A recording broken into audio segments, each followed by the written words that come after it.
Let me make sure all this shit is good to go. I don't think I changed any volume settings from last night, and when I watched the VOD, the volumes were really good, so hopefully everything sounds right, and I hope the music's not too fucking loud. Yeah, we kind of ended on a weird note last night. We ended right when we got into a puzzle room, so we won't be seeing any story stuff for at least like another 40 to 45 minutes, I think. But, okay, what is going on with my model? Why are you lagging? There must be something open again that should not be. 1 second here while I take a look at my task manager.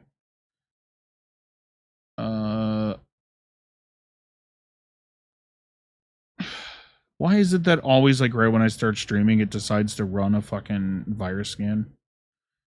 That is, like, the #1, like, thing that will automatically, like, attack your fucking GPU and CPU and shit like that. Why is Opera got 26 fucking tabs? What? I do not have 26 tabs open in Opera. What the fuck are you talking about? Yeah, we're just gonna close that. Okay. Yeah, we're just gonna close Opera. I'm just gonna go raw.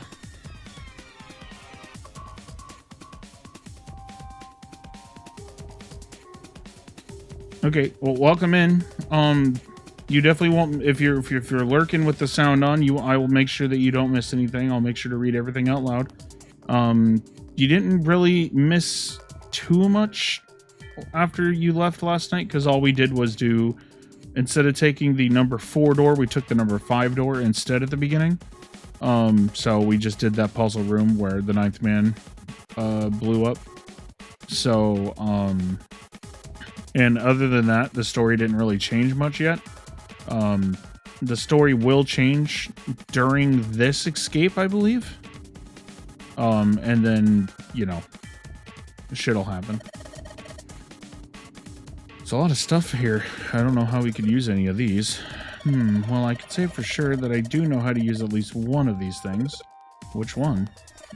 The one on top? I think it's a power cable. Oh, don't start with me, OBS. There is no encoder overload. I'm not even fucking running anything. Don't even start with me. I'll take that. Oof, those DS textures. Whoo, boy. Okay, and then let's see. We'll look through the window. I don't even think a bullet could break it. Yeah, look through the window. Asshole, Junpei. Junpei, do something. Okay. I need you to look through the window. Oh, there we go. I think this thing is a monitor for whatever's experiment they were running here. There's a bunch of stuff on here like resistance value and voltage. Power's off, so there's nothing on it right now.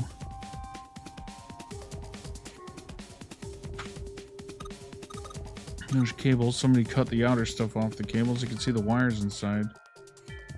I don't know what kind of table this is, but part of it's all black. There's a pin lying over there. I think someone probably used it to make the table black. Well, if they only use pin on one part of it, there's probably something underneath all that pin. Clover, do you think you can erase it?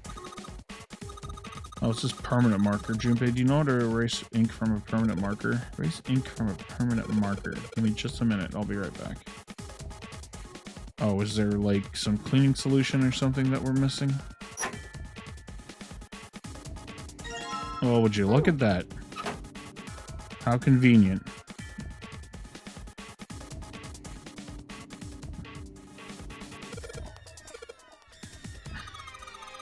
What am I gonna do with web it with? Well, your clothes, of course. I'm just kidding, just kidding. Please don't look at me like that. You're scaring me.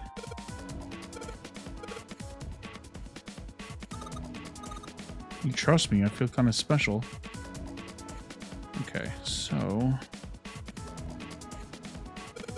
Clover can use the cloth on the table, soak it in ethanol, then use it to wash off all the stuff on the permanent marker. Well, she's got the cloth, but she seems to be having a little trouble with the bottle of ethanol. When she's ready, I should ask her to get to work on that stuff on the table. Cloth and ethanol. working so I can permanent ink off. Oh, there's some kind of weird drawing under all the permanent ink. What's the deal with the drawing Clover found? Maybe I should ask her to take another look. Oh, come on. There are a bunch of numbers in some kind of grid. You can't see it from here. Clover, you got a pen and a notebook, right? Could you write the numbers down and then hand them through the bars? Okay. Here, I wrote down all the numbers from the desk here. Paper with numbers acquired. New material has been added to the file screen. Clover's note, let's see. 1, 2, 3, 4. Okay, I got it. Oh, there's nothing I can do with it yet. This is a computer. Power is it on? Well, there is a power button. This is a waste of time. Don't see a power cable. This thing isn't even connected to a main computer, though. It's got a monitor, keyboard, and mouse, so that's it. Just sticking the power cable isn't going to do anything. I don't know about that. Junpei, can we get back to what we were talking about, please? This computer doesn't have a power cable. No, it sure doesn't. And? Don't say and. It's rude. You already forgotten what you just picked up?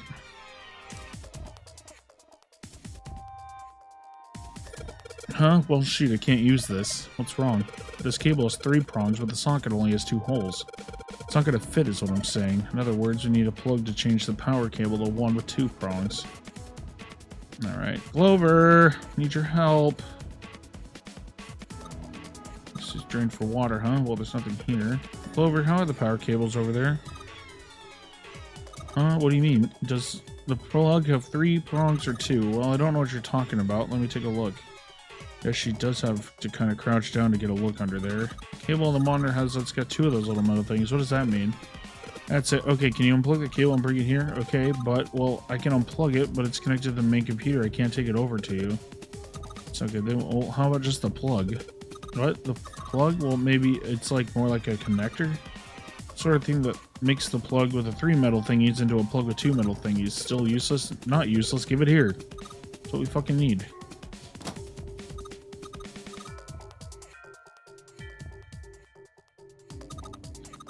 Two-prong plug, thanks. Yeah, put the 2-prong plug into the head of this power cable. Now we got a 2-prong power cable. Hell yeah, let's go. Alright, I've got the 2-prong power cable. Pretty sure this will work. Under the desk I go. And just plug this thing into the monitor. Right, that ought to do it. Alright, let's turn the power on. I don't think anything's going to happen. Why not? Well, it's not connected to the main computer. You never know until you try. Pretty optimistic.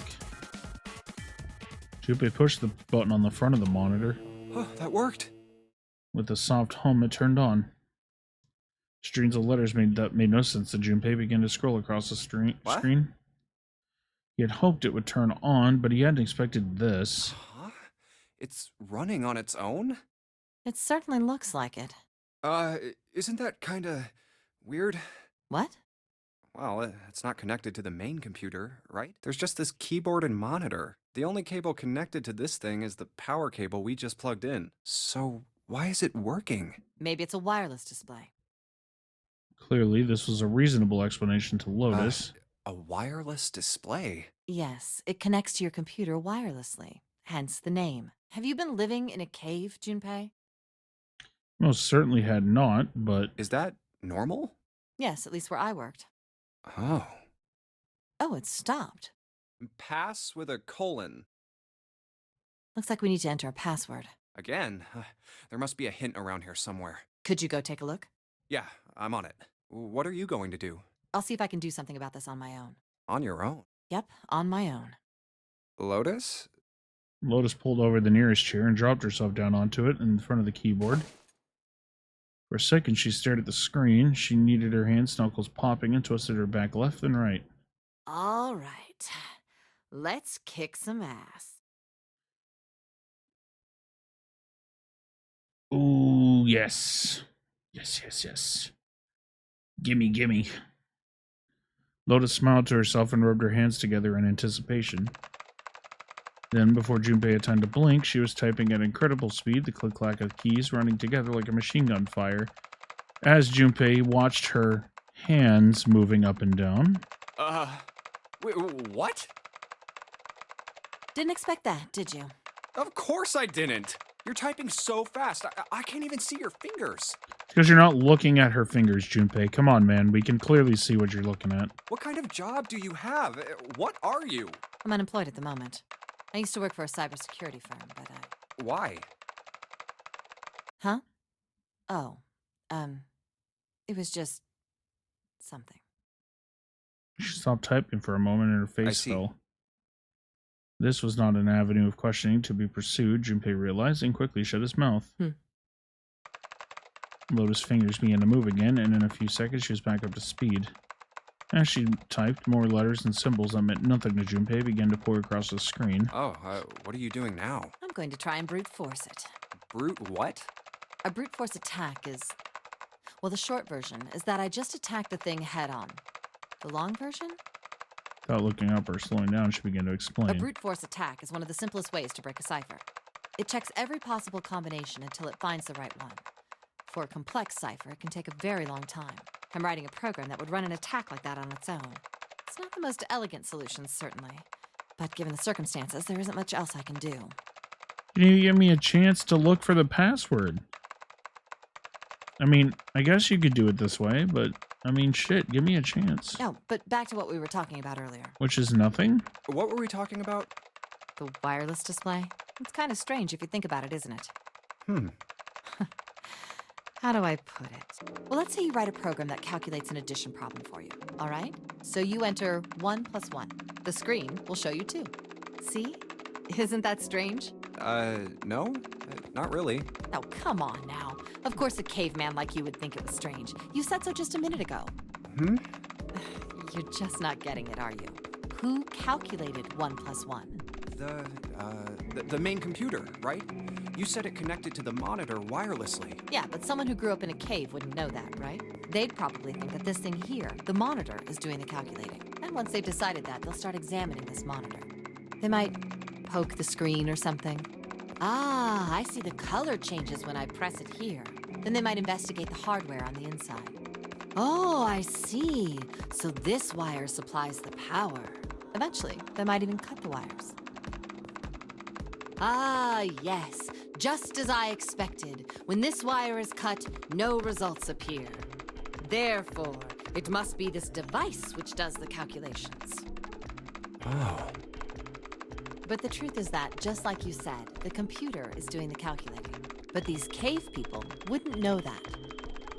Because they have no idea that the monitor and the computer are connected wirelessly. Lotus continued to type. Junpei scratched his head. So, what are you trying to say? Nothing, really. It's just, I thought maybe. What if the relationship between human beings and our brains is like that? And they're smoking again. All right. Huh? Well, let's say you stick a bunch of electrodes into parts of the brain.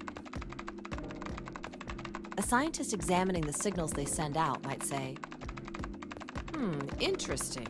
So stimulating this part of the brain causes the person to see colors. That must mean this neuron cluster controls that function. Okay, let's see what happens when I cut out this part. Ah, just what I thought. Cutting off this part causes that function to cease. Therefore, human thought processes must occur in the human brain. See? Doesn't it sound the same? Maybe the brain is just an output device, like this monitor. Maybe our thought processes actually occur somewhere else, in a main body. We just don't know it. We never even think about it.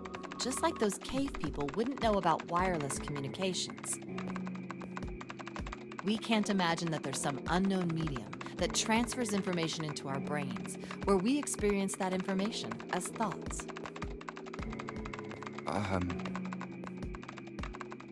Junpei didn't say anything. Not so much because he had no retort. No, her argument just seemed silly, and he was just a little surprised to be hearing something like it from someone like her.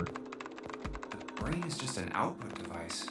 Human thought actually occurs somewhere else. See, I fucking love this game because it gives you like a lot of like thought experiments, but like at the same time, some of these thought experiments really make my fucking head hurt. That's just crazy talk.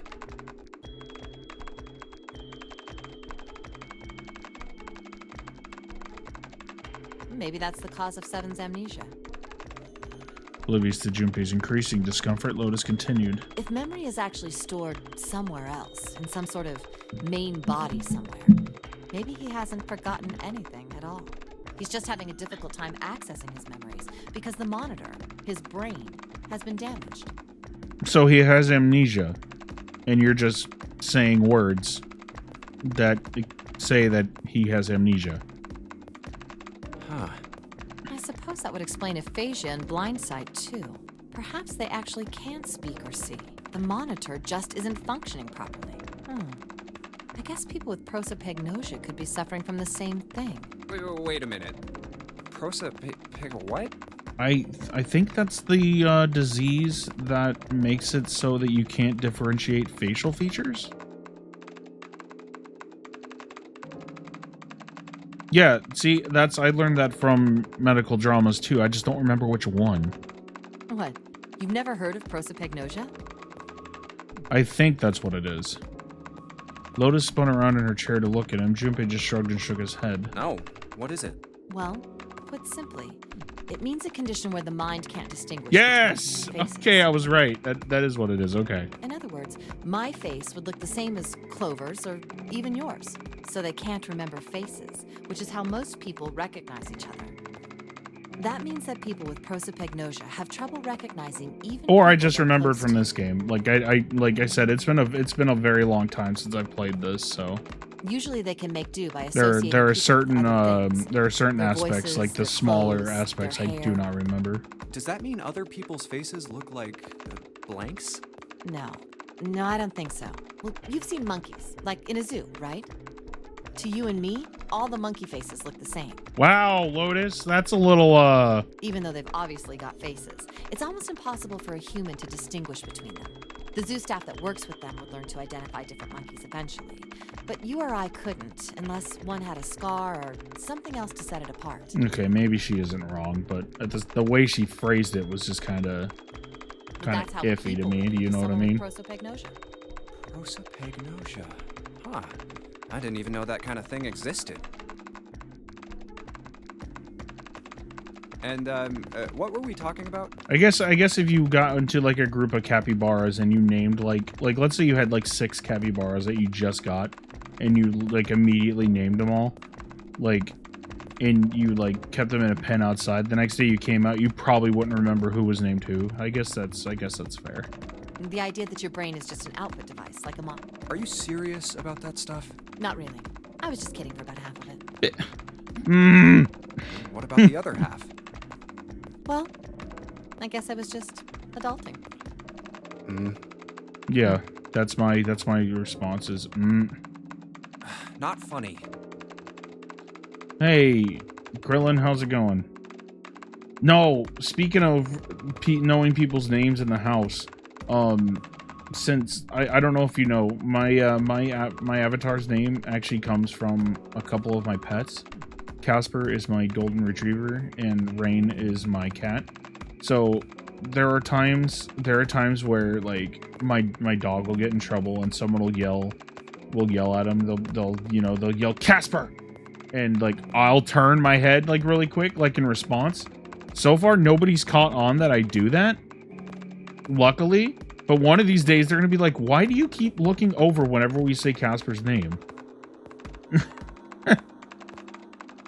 It's gonna happen one of these days where I'm gonna say what, and they're gonna be like, "Are you?" They're gonna be like, "Is your brain okay?" I'm just gonna play dumb and be like, "No, that was just me being stupid." My parents know that I stream. They don't know that I VTube though. Like, I'm afraid of telling them what VTubing is because I'm afraid they're not gonna understand. You know what I mean? Yeah, things are going good. Things are going good. We're playing more 999 tonight because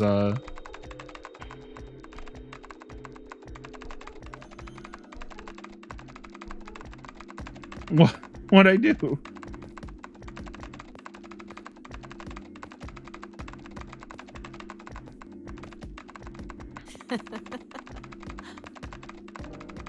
Lotus' smile had something rather masochistic about it. It's nothing more than a story I made up out of boredom.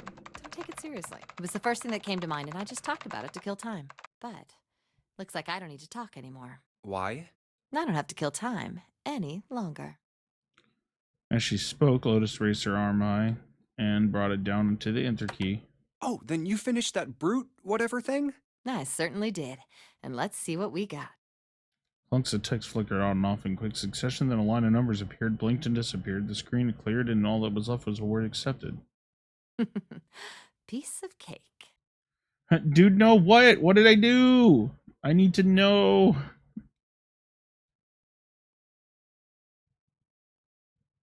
Yeah, totally. The encoder, please. Yeah. God. All right, hang on. I gotta do some setting changes here, just like real quick. One moment. All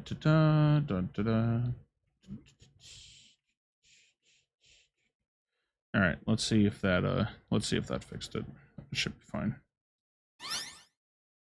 9 squares arranged in a 3x3 square. The screen changed again. What the hell is that? No idea. Looks like a puzzle. Hopefully there wasn't any noticeable quality drop. I switched my encoder speed to make it go a little bit faster, but the faster the encoder, the lower the quality. But from what I can tell, there's not really a noticeable difference on my end, but I don't know how it looks on your guys' end. That's why I ask all the time if the audio levels are good and shit, because over here it's great. Alright, cool. So decreasing the encoder quality is fine. Like, I'm down to the second lowest quality, and like from what I've seen from the VODs, it still looks fine. So I wish I had like a beefy computer, but like this computer can stream at 1080p 60 FPS. That's all I need. Like I don't need to stream. I think Twitch just recently announced they're actually going to release the 1440p encoder, so that people can actually, like, truly stream in 1440p. And I'm sitting there like, why didn't you just go straight to 4K? But I guess server side, I guess that would probably put a little too much strain on them. So I guess it makes sense that they wouldn't want to go all the way. I don't know, do more computer stuff? Yeah, the first time I ever had, like, an actual, like, true issue that didn't get fixed. See? The keyboard. Yeah, I won't go any higher. I won't even attempt to. The monitor that I stream on is only 1080p anyway, so streaming higher than that doesn't do anything for me. And mostly people don't really care to go above 1080p anyway, especially if you're on mobile. Well, I guess I'll leave this to you then, Junpei. What? Let me take a break, all right? I did my part. Well...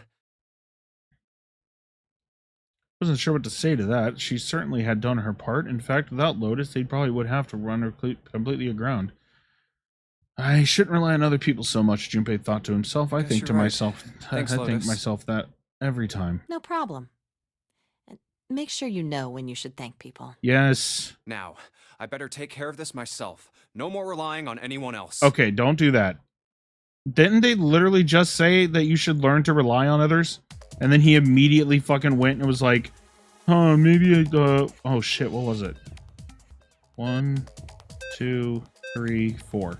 Haha, I can't believe I actually remembered that. Let's go. Did you hear a noise just now? It sounded like something unlocking. Where did it come from? Where did it go? Where did he come from, Cotton Eye Joe? Back. Oh, this.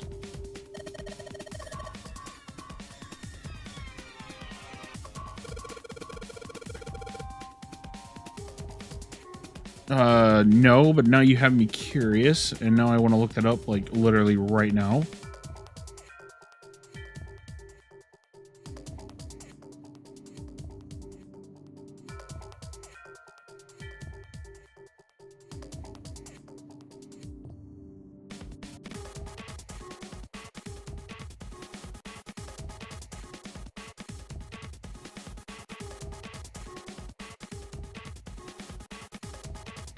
Oh, yeah, yep, you would have to whisper it to me, yeah. I was like, no, I think I have links enabled, but no, it's just links for Like, you can send me links that are on Twitch itself, so like clips and other Twitch channels and stuff like that. That's all you're able to post in my chat.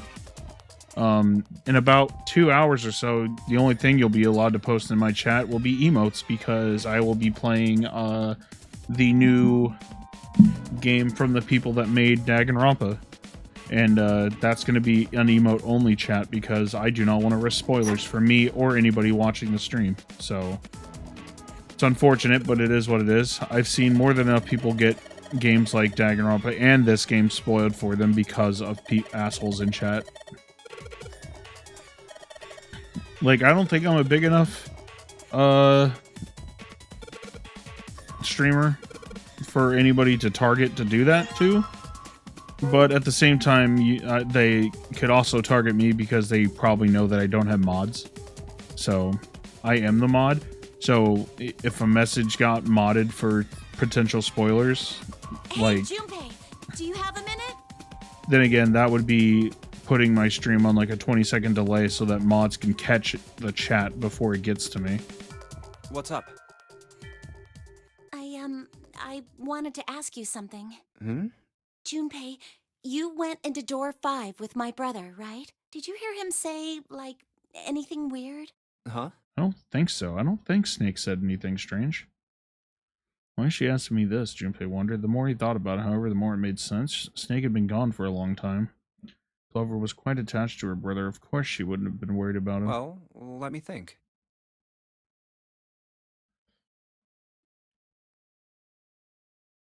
Really? I haven't had to deal with that yet. So I guess I've just gotten lucky. Because it's not a secret. Like, I don't hide that this is, you know, an LGBTQ safe space. Like, I don't hide that. It's like literally the top thing on my fucking about me section. And not only that, it's also in my fucking tags. So it's not like I'm hiding that at all. So I am actually shocked that I have not gotten that yet. He thought back to when he'd gone through door 5, hoping he might remember something, even a small something that would help her. However, I think I've only ever had to ban one person from my chat. And it was for something completely unrelated to what we were just talking about. I don't remember what it was, but... Sorry, Clover. I can't really think of anything. Like, that's just how little I paid attention to it. Like, I just saw, like, a message that I felt kind of iffy about, and I said, you know what? I'm not dealing with this. Get blocked. Like, I mean, he did mention that his hearing exceeds that of a regular person, or something like that, but... Like, I'd rather lose, you know, a follower than potentially lose a shit ton more because I didn't deal with some bad egg in my chat, you know? That's about it. Oh, yes. Yes, yeah, that makes sense to me. If you play games like Fortnite or Overwatch or Apex or even like games like Valorant and stuff like that, they definitely make you a target for sure. And I don't play games like that, not because I think that I would get targeted like that. I'm just not a big, like, you know, team-based shooter kind of guy. Like, I haven't enjoyed like a team-based shooter since like Black Ops 2. Like, that really shows you how long ago it's been since I've played like a team-based shooter. Well, I guess that's not true. I really like Titanfall. Hey. I loved wait a minute. Titanfall 1 when it came out. Look, I don't know if I should ask you things, but if you don't mind, I was hoping you could tell me if... Is Snake, I mean, was he born... You're talking about his eyes? Yeah. No, he wasn't born blind. When he was a kid, he got in an accident. A really bad car accident. He couldn't see after that. And his arm. Yeah, arm. so did I. Titanfall was like my game of choice, like when that game first came out, and it helps when you have like 4 or 5 like friends that you know in real life that also play that game. Yeah. So like it's just like, hey, every night at 8 o'clock we're getting on to play 4 hours of Titanfall. You in? My brother's Like left arm it was is, just that kind of thing. It's not like a normal person's arm. It's fake. It's not a real arm. The accident hurt him really bad. To save him, they had to cut off his arm. Oh. Is that all you wanted to ask me? Talking about her brother had clearly taken a great deal out of Clover. Junpei nodded. Look, I'm sorry for making you talk about all that painful stuff. It's not that. Clover only shook her head and walked off down the stairs.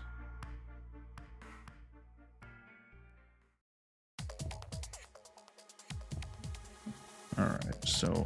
Oh, I just have the activation key, okay. This key, the shape sure does make it look like it goes in this machine. Alright, I'm turning it on. Monitor's on now and it's full of letters. Warning, power restored to experimental device. Emergency systems will activate in an event of an abnormal subject behavior. Okay.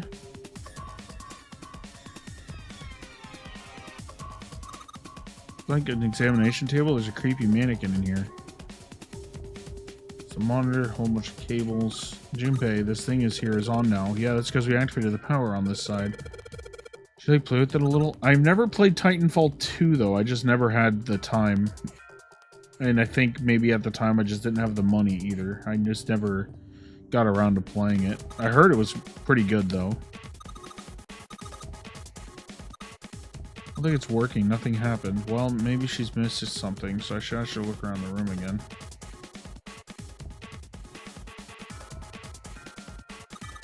Something sticking out of the mannequin's head. It looks like wires or something.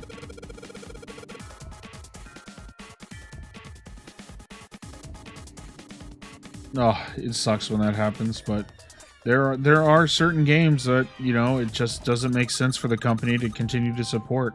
That's why, what was it? Oh my god, I forgot the... Are we really going to be doing this today? Are we really going to do this today? You worked perfectly on the settings that I had earlier. You worked perfectly on the settings I had yesterday for 8 straight hours. Is there something that I have open in the background on my computer that's causing it to fucking lag? Oh, hang on. 1 second here. I'm going through my task manager real quick. I just want to make sure that there's... No, not really. I don't see anything. It's just the game, the OBS, and Vignon. That's it. It should be fine. Yeah, well, whatever. If there's a lag spike every now and then, it's not a big deal. Especially if it only happens like once every like 30 minutes. Just as long as nothing goes out of sync, you know? I had issues at the beginning of stream yesterday where it went way out of sync and I had to restart OBS. Or before we start 999, I am gonna restart OBS. We'll just start it as a separate stream. So we'll hopefully everything is working the way it's supposed to be. Oh man, now she looks sad. If you increase the voltage, max voltage. Hey, wait, don't do that. Aw, shit. I think oh, you know what I could probably do? I could probably find a way to lower OBS's preview window. Like, so that it previews at a lower resolution than it's actually outputting. That might help a little bit. The mannequin's head. Yeah, we see it. It fucking exploded. Fire detected. The emergency system will be deactivated. Evacuate the room immediately.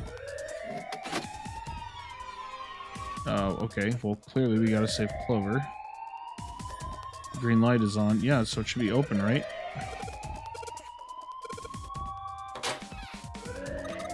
Junpei, come on, kid. Jump. She's safe. That smoke is some serious business. Time to close the door again, I think. Clover, are you okay? Are you hurt? Yeah, so if you missed it, Clover just explained to us that Snake's left arm isn't real. We knew that from the other route, but this Junpei on this route does not know that. So that's new information for us, for this route in particular. I was almost dead.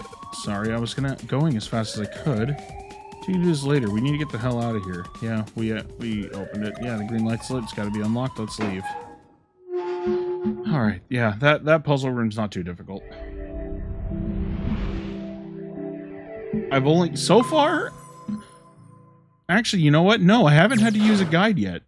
There are some puzzles, even though I've played this game before, there are some puzzles where I do need to bust out a guide because it's just like crazy difficult, either math wise or there's just a lot of information you have to process at the same time in order to solve it. I have no qualms about using a guide for that. Whew, thank God we got out of there. Because when I stream like a story-based game, it's about getting the story out to my viewers. Like, especially if it's a game that I've already played. Yeah, finally. Like, I don't mind using a guide. I've beaten all these games without a guide. Oh, yeah. There's even one puzzle in, I believe it's the third game, that requires you to have outside knowledge that the game doesn't give you. Like, and even I've beaten that, and it's not easy. But yeah, the third one is paced very Alright, strange. Let's go. I cannot Okay. wait to share VLR on stream. I cannot wait. I am so excited to go through that game again. But Raincoat is going to be taking priority for the next, like, 3 or 4 streams, depending on how long the game is. Damn, none of these open. They're all locked. How about that one? Final door set in the corner of the hallway. Let's hope this is the door with the prize. Yeah, we're actually excited for tonight, actually. Because the prequel novel and the game itself will both drop at midnight. So it will drop in an hour and a half. So I wanted to Jumpy! I didn't want to start streaming like really fucking late, so I decided that we would play a little bit of this so we could get a little bit further. Oh, you were still looking for that TikTok? June? Santa! 7! Hey, what are you guys doing here? What? But Let me we check didn't- the flowchart real quick. I want to see exactly where we are. Okay, so once we get to this point, we should be able... Yeah, see how it says we don't have keys here? That's because we didn't go down this route, so we never got the bookmark. Yeah, so because we didn't go down this route, we never got the bookmark from Santa. What the fuck is going on with my stream? Why is the encoder giving me issues? Let me preview scaling. Fuck it. I'm just disabling the preview. I don't care.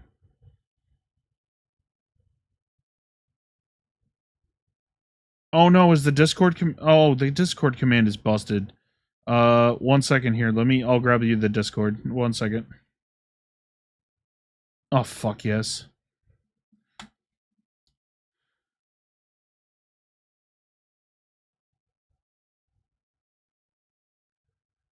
Let me see. 1 second here. Where is my Discord? There you are. Let's see.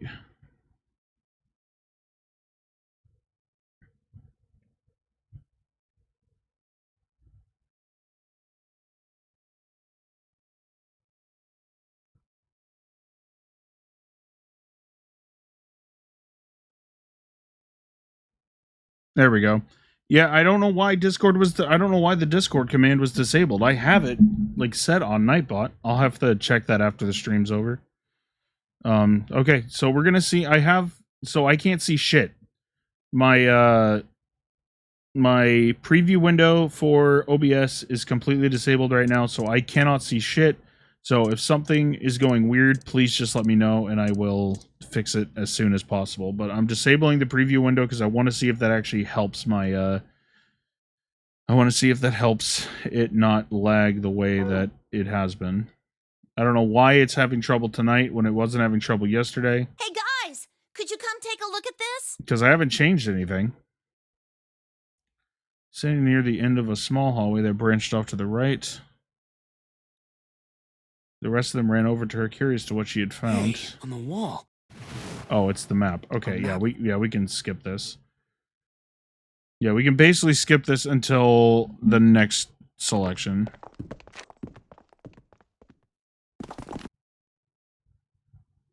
Because they're like, oh my god, we're back in the hospital room, and then Ace talks about, you know, blah blah blah.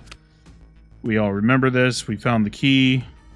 The Mercury key, the Earth key, the Jupiter key, yeah, the Saturn key. Yeah, we got all that. They explained the shit there. Blah, blah, blah. And then they're going to go through door 3, same thing. And then we're going to go around and search. Yeah, so this is all the same. We already saw this. Like if we go All right, into, Junpei, open hang on, it, if we go in, please. yeah, if we go into here, that means, you know what? We don't even have to watch this. We can just jump to here.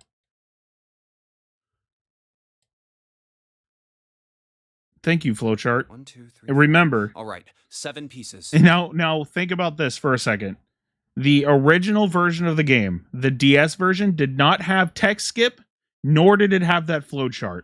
So if you wanted to, if like say you make a mistake in like a choice or something and you hadn't saved, you had to go all the way back to the very beginning and skip through all the text manually and just start over. Nope, it's still singing encoder overloaded. Why?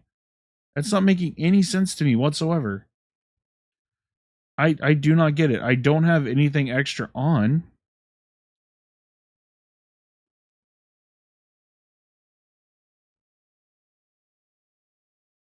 Yeah, for real. Let me remove some. Let me try this.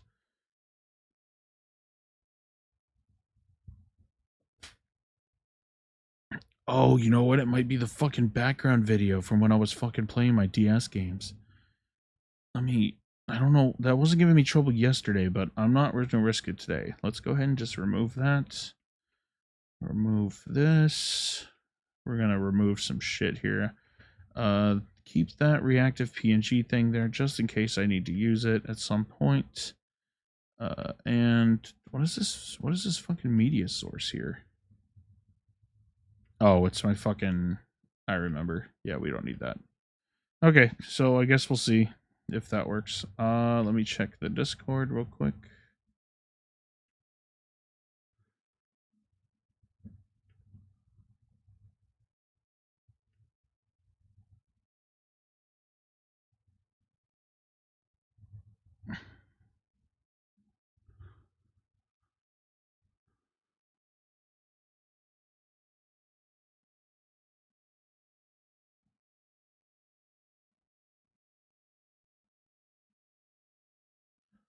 All right, let's give this a shot and see if we're back to where we need to be. Let's see. Okay, so I removed a bunch of shit from. Okay, so the game audio is still on. We moved forward a bit. We have to go back through the one door, so that means we can actually skip the puzzles, which is great. So all this stuff we've already seen. We just have to choose that we're going to go through the one door, and then we'll skip forward again.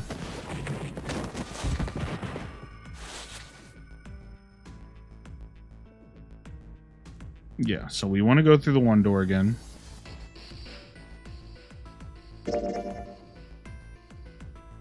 Yeah, we're going back through the one door. However... What is it? However, here's the difference now. We did not have the conversation with Santa in the first puzzle room because we did not go with Santa in June in the first puzzle room. So we never got the bookmark. Since we never got the bookmark, we didn't go through the 7 door. Yeah, we didn't go through the 7 door with 7 and Clover. So we never had the discussion with Clover about the bookmark, about the love, luck, hope, and whatever the other 4th one is. So we never had that. We never had that discussion with Clover, which means, and then yeah. So Clover's a little more depressed this time around. That's basically the big change. You got lucky. So yeah. So okay. So we chose the one door so we can actually go back to the flowchart and we can actually skip forward. As you can see, there's these little key symbols. That's basically just telling us that, hey, we never got the, you never did the stuff required in order to change our ending. So we're going here. So basically, we've done the chart room, which was the map room where we had that last conversation with Clover when we were discussing who possibly could have killed Snake, which was Santa and Seven were the two that we had deduced could be the only people that could have killed Snake. But then we found out that it wasn't Snake that died in this one. because we mentioned to Clover that he had the broken arm, which to her, she was like, wait, he doesn't have a normal left arm. So, yeah, so we're going here. So basically just pretend like we just did the puzzle rooms and everything. And that's why I love the flowchart system of this version of the game, because if you didn't, you actually had to redo every fucking puzzle. Stepped out of the captain's quarters and into another hallway. The hallway stretched out in front of Junpei for a bit before turning left like a great backward L. I can't skip this because I actually don't know where the story changes, so I don't want to skip past it.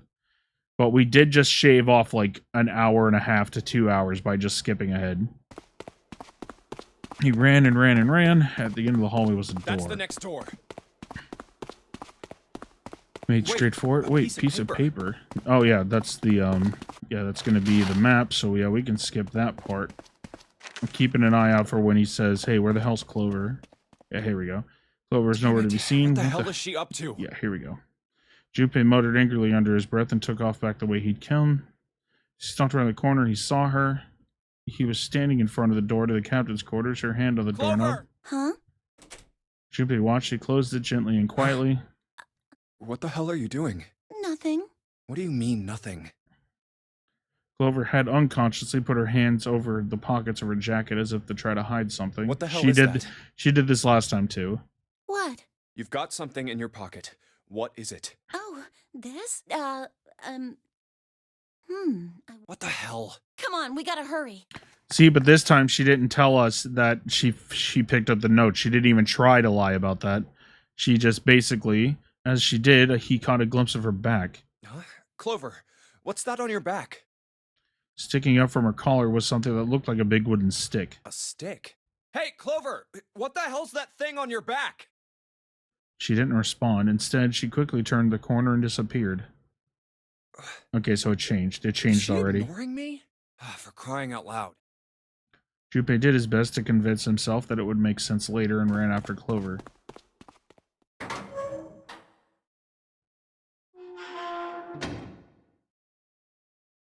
Junpei pushed through the door and found himself in a large room with a large set of stairs. Big stairs. Huh. So this is where it ends up, just like it says on the map. It was just what he'd expected to see after reading the map. His I see after reading the map himself meant that Ace had probably realized the same thing. Ace, did he head down? Put his hand on the handrail and leaned over to look down.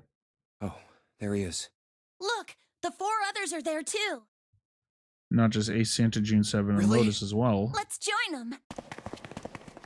Junpei and Clover glanced at each other and hurried down the stairs. They reached the B deck at the same time. Jumpy! Clover! June's face was excited. Something had happened that much, Junpei could tell by simply looking at her. What's up? Given their situation, he was not inclined to be excited about sudden developments. June, however, couldn't contain herself. Okay, so this is the part where they say, hey, we found the door in the 9 door. So we can actually skip this part. 4:30. Yeah, we got an hour and a half. So they're running off to the 9 door. Everyone else stopped. They all turned to look at Clover. Okay, I stopped at just the right time. 7 What spoke. about door 2?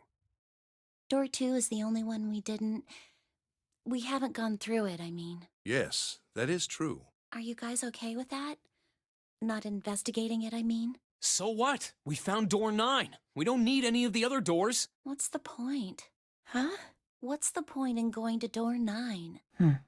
We can't all go through it, right? Then we should do what we have to do before we go any further. It's like a jigsaw puzzle. The best way to finish it quickly is to do the border pieces first. She's not wrong about that. You know? Or what? You think all 7 of us should go to door 9? And then we argue over who stays behind and who gets to go? Do we really want to do that again? Who knows?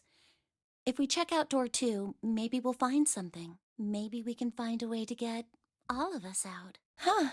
I don't know what might be in there. We may not find anything. But don't you think it'd be better to at least have a look? I mean, am I wrong? Does that sound wrong to you guys? Yeah, you do have a point. Yeah, there's nodded in The agreement. last time I checked the clock, it was 4:30. It's not like we've got a lot of time, but if we're quick about it, we might have time to take a look. You're right. Let's go take a look at door 2. They were back in front of the elevator. Nearby was the large hospital The room. elevator can take us down to door 2. Who shall go then? Let's see. Me. I'm going. Then June, 7, and I need to go with her. Yep, there you go. Hey, why do you get to... I don't mind. We'd only waste time arguing over it. Again, truth. Jumpy, See? Can we just go now? Fine. All right, let's get going. I'll see you later. Okay. Be careful. Climbed into the elevator, and Junpei listened to it creak and rattle its way to the bottom deck. Only Junpei, Ace, and Lotus were left. Yeah, I can see that my model keeps fucking lagging in OBS. I don't know if it's lagging for you guys or not, but I don't know what the fuck is going on tonight. Before we start 999, I think what I'll do is I'll stop, Lotus. or not would you be 999 so ring kind code. as I to think go what I'll with do me? is I'll do a quick restart of my computer, like maybe 5 minutes before midnight, and then we will see what if that fixes it. Go with you. Well, I didn't think people still talked that way outside of the 1950s. Well, I'm a mother. Would that be a problem for you? That wasn't what I meant to. I was hoping you would come with me. Seriously, though, I was kidding. So, where was it you wanted to take me? There's something I wanted to show you. Hey man, what the hell? I'm not important enough? Well, it's not like that. Once I've shown Lotus, I'll show you. Really? Of course. Ace's smile was friendly. Fine. Do whatever you want. Thanks, Junpei. Are you coming, Lotus? Fine. Doesn't look like they're going to be back anytime soon. I might as well go and see whatever it is you think is so important. Thank you. Well then, shall we go? Ace turned and began to walk. Lotus followed. They disappeared into the hallway of the left.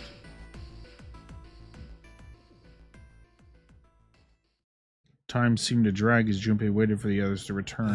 They're so slow. And what's keeping Ace and Lotus? Suddenly, the elevator opened. A single person stood there. Clover! I guess you're the first one back.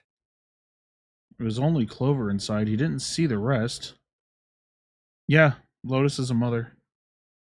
She looked at Junpei, then slowly, purposely stepped out of the elevator. The door closed behind her. Where's everybody else? What happened? She didn't answer. Instead, her eyes swept the room and then settled on Junpei. Where are Ace and Lotus? Oh, Ace said he wanted to show Lotus something, so they went into that hallway. Junpei explained what had happened. Oh, then they went over there? Her voice was small and timid. Yeah, I think so. He repeated his earlier question. So where are June, Santa, and Seven? Why aren't they with you? You really want to know? There was something wrong with her smile. Yeah. Okay, sure. Here, let me show you. Clover pulled something out of her pocket and tossed it onto the floor at Junpei's feet. Huh? He looked down. On the floor in front of him were 3 metal rings. Bracelets. Oh my god. Oh, holy shit. Junpei collapsed. No. No way. No way. This has got to be some kind of joke. This can't be real. Junpei's body felt like rubber. His heart had felt like a cold lump in his chest, and his hands shook uncontrollably. Sweat poured down his face. The 3 bracelets sat there on the floor before him. He could see the numbers on their faces. 3, 7, 6. Lastly, let us discuss how to remove the bracelets. There are only 2 ways to do so. 1. You escape from this ship. 2. More Hartley reaches 0. In other words, once the bracelet is taken outside the confines of the ship, or the backside of the mirror's heartbeat has fallen to 0, it will shut down automatically. But why? Junpei's voice was flat and broken. Clover's response was cold. Revenge for my brother. He was forced into door 3 and murdered. You need at least 3 people to open a door. Who were the 2 that opened that door with him? It could only have been Santa and Seven. That's why I killed them. But why? Why did you kill June? Because she tried to protect them. She was in my way. She had to die too. No. No. Junpei shook his head, trying desperately to wake himself from what had to be a dream. No. No. Couldn't be real. Just couldn't. Hey, Junpei. Felt Clover's hand on his shoulder. Her smile was wrong. Horribly wrong. Her face looked like a mask made from a stretched human skin. That smile that parted her lips did not extend to her eyes. They were dead and empty. The girl in front of him was no longer the Clover he had known. Perhaps she was not even human. Let's go. Her hand reached out toward him. Let's get out of here. Let's leave this ship. What the hell are you talking about? To open a numbered door, you... Yes, I know. You need at least 3 people. But as long as we have this... Once again, Clover reached into her pocket and pulled something out. That's... It was another bracelet.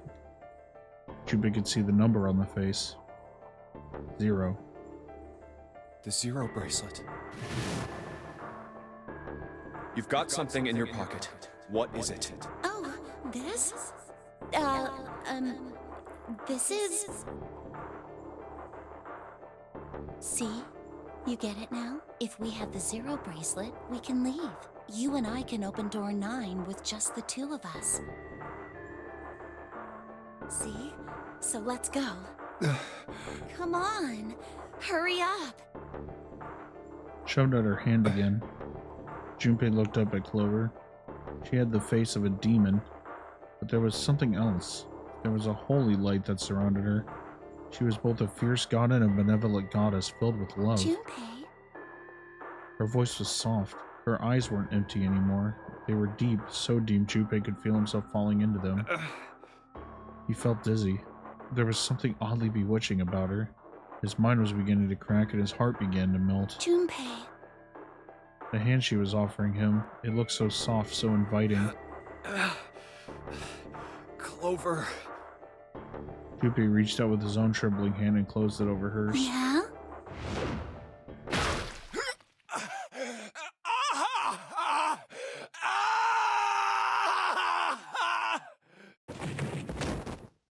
Junpei writhed in agony. He shuddered and twitched, his body spasming as he went into shock. He screamed until his throat was torn and bloody, then screamed more. His cries echoed across the room. Eventually, his movement slowed and then faded. There was no more strength left in Junpei.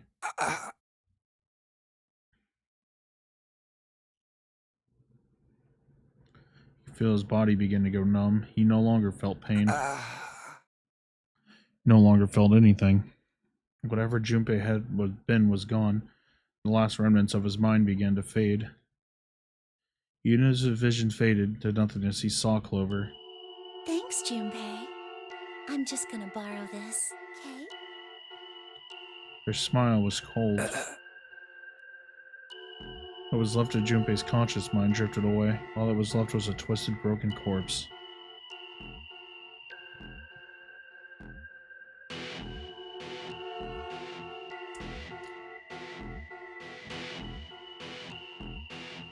Yeah, bad hit. No kidding, right?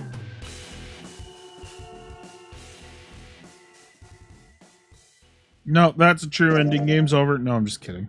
Obviously.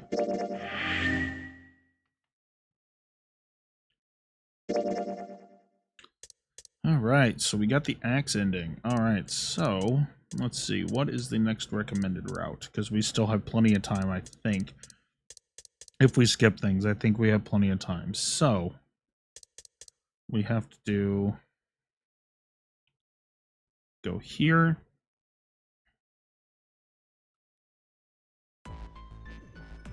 Skip all this, make sure we choose that we're going through door 4.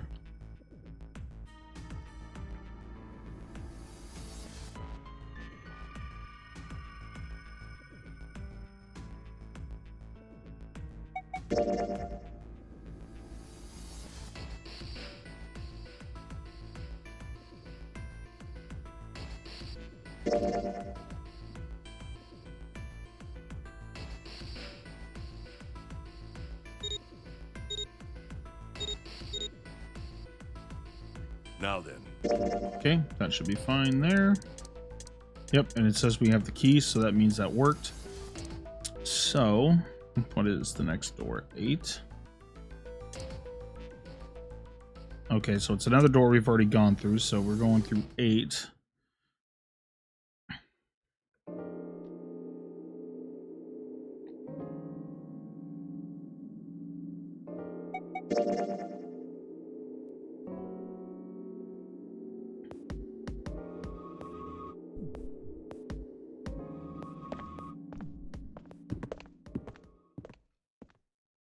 Are you ready? Okay, so that should count us as going through door 8, and then, so we're actually not going through the one door this time. We are actually going through a different door. That looks like we're going through door 6 this time.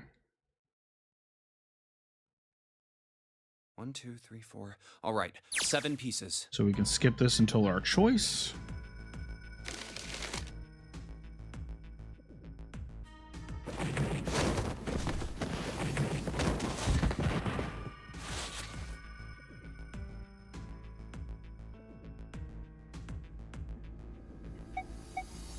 Just wait until you see how many doors are in fucking the sequel. It's a lot. Like, I want to go through door 6. yeah, so you see this flowchart here. This is like a sixth of the size of Virtue's Last Reward's flowchart. Virtue's Last Reward is the most fleshed out game in the series. It's unfortunate that the third one is a little odd, but it's still very good. It's just odd. Of course it did. He'd written it after all. That's a problem. June spoke barely above a whisper, but they all knew what she None said. of these teams will be able to go through the doors they want. Clover and I chose door 1. Lotus and I chose door 2. That's not enough people to open a numbered door, however. The digital routes don't match up either. We've got similar problems. Junpei and I want to go through door 6, but our digital route is 5. If we're gonna open that door, we need a 1. Yeah. Virtue's Last Reward is fucking massive. Damn, what are we gonna do now? But I promise you, it is so good. There is so much fucking cool shit in that game. What are we going to do?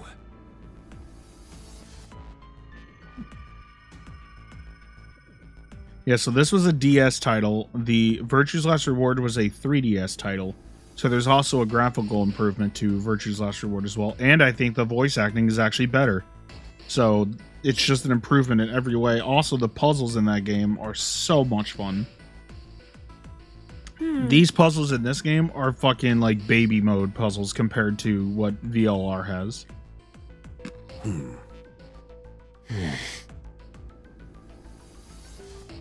Why don't Seven and Lotus go through door 1 with me? Her face was cold and flat, as was her voice, but her logic was sound.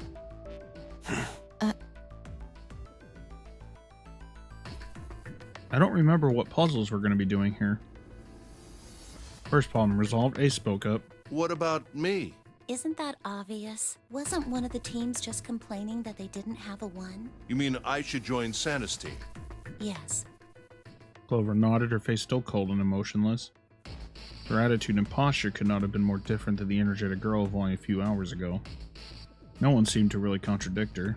Her response was understandable given the horrible situation in which she had found herself, but even so... Huh. I understand. I'll go through door 6 then. If we do as Clover has suggested, we can all pass through a numbered door and no one will be left behind.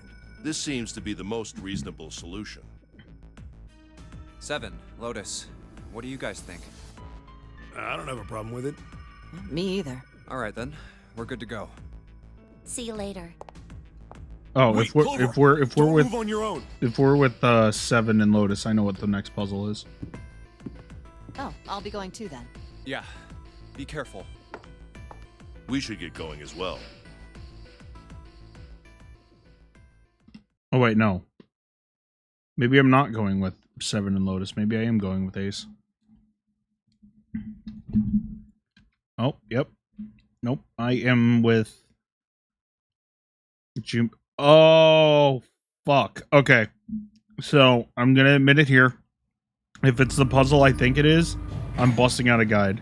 Because I think the puzzle that we're about to do is This fucking is massive. E-Deck. And it's There not should that be the a door at puzzle the end of the itself is hall. hard. It's just very easy to get lost in the room that we're going to. If I All right, remember, let's go. if it's the puzzle I think it is, I'll try to see.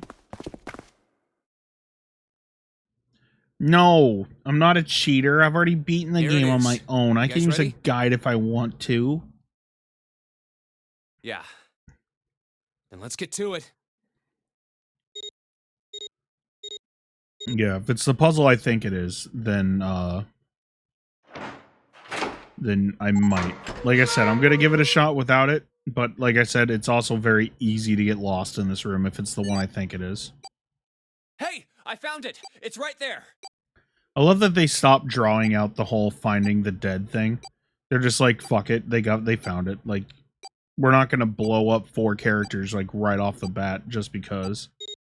That wouldn't make a very good story.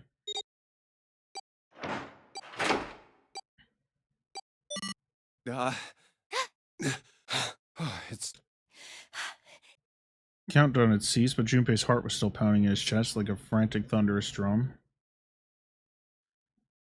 Right now, I don't really have a set schedule. I'm trying to, what I'm gonna be trying to do is I'm gonna be trying to stream at 6 p.m. PST every day, around that time anyway. Might be a little bit earlier, might be a little bit later. But that's the goal right now, is to start streaming at 6 p.m. PST. The reason why I was really late tonight was because I thought we were going to start a game at 9 and I didn't want to start a different game.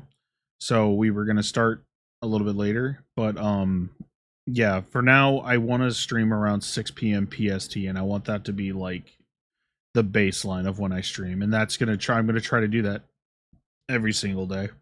Whew. I don't believe I'll ever get used to that. I'm not sure it's something I'd want to get used to. Well, I appreciate that. Thank you very We much. should finish this game before imminent death becomes a normal thing. Yeah, so actually, one second. If you have a Twitter account, if you have a Twitter account, I do always make my stream announcements on there as well. So You got that right. I'll try to start using Once the I'm out of Discord this more. hellhole, I- I'm taking a I've- nice it's- long vacation. I've been trying to use the Discord. Like I've been agree. I think about it, but then every time I post, I just kind of just leave it on the wayside, and I feel kind of bad because somebody went out of their way to make me the server, and I haven't used it All as right, much as I should let's be. go. All right, let's take a look and see if it's the puzzle room I think it is. I'll know immediately the second they show it. Staring at a large door. This door looks heavy. Yeah, I think it is. But I it's think not I know locked. what it is. Yeah. Jacko, how's it going? Or Jacob? Ah, yep, it's the boiler room. Okay, this puzzle room is kind of ass, so we'll see. Whoa, what the hell is this? Santa got out a few words before it stole the rest of them. We are currently playing through 9 hours, 9 persons, 9 doors. It is a game about 9 people trapped on the remnants of a ship similar to the Titanic, and we have to try to escape. Basically, we're trying to save This has to everyone. be the biggest That room is so far. obvious, like in The these kind of ceiling is death pretty games and high, stuff. too. But yeah, we're kind of like smack in the middle of Could it, be so 2 stories, there's going to be a lot maybe of things even that don't more. make sense if you're just now joining us. I did publish the VOD of the first part, which is very long, so be warned.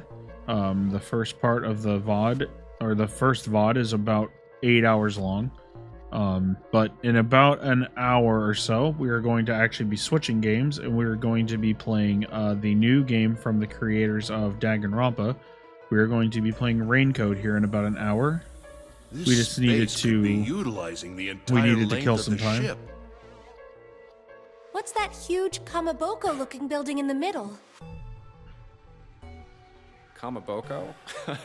Well, I guess that's as good of a description of it as any. Junpei and the others were standing on scaffolding that crisscrossed the whole area. The proper term was catwalked, Junpei thought, although that didn't seem particularly important. I see stairs, so we may as well head over to them. Yeah, but this section's barely wide enough to fit one person. You're right.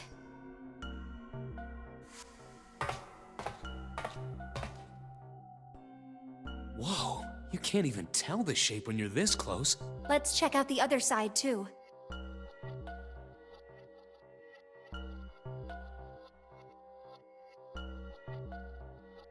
Yeah, it's funny too, the guide for this fucking room.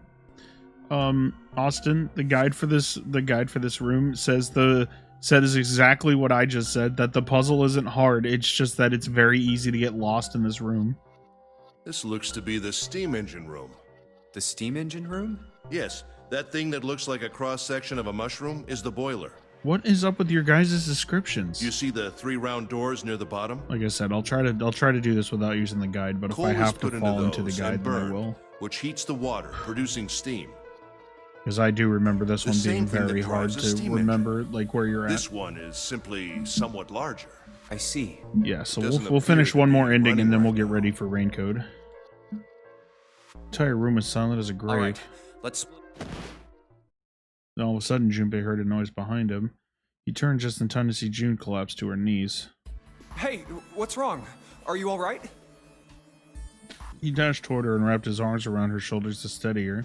Hey, June. It wasn't then that he noticed. Junpei. You... Oh, you're really warm. Is your fever coming back? Yes. Yes. It probably is, but I'm fine. Please, don't worry about me. I just need to rest. And I'll be fine. Her voice was weak and forced, and it said a great deal more than her words did. Okay, here, sit down, careful.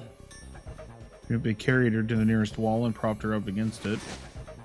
So her head fell back against the wall as if she no longer had the strength to support it, and drew a ragged breath. Thank you. Her eyes were empty, as if she was having trouble focusing them, and even speaking seemed difficult for her. Junpei felt his hand ball itself into a fist and clenched tight, his knuckles whitening. He had to find a way out, and quickly. Turned to look at Ace and Santa in turn. Ace, Santa. Yes. Right. They might not have shared the depth of his emotion, but they certainly shared his concern. All right, let's get started. Hang in there, June. I'm gonna get you out of here real soon. She managed a small nod before leaning back to rest her head on the wall.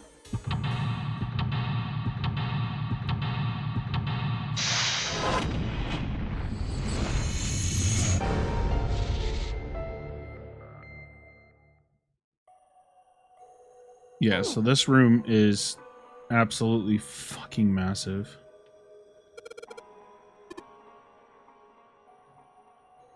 Go up the stairs.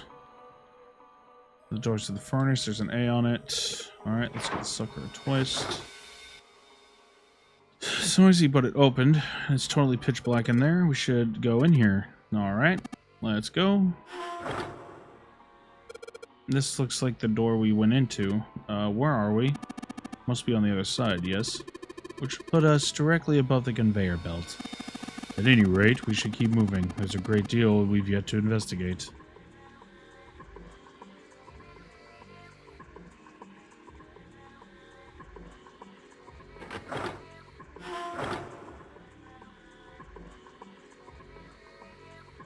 Alright, have a good one. Thanks for swinging in.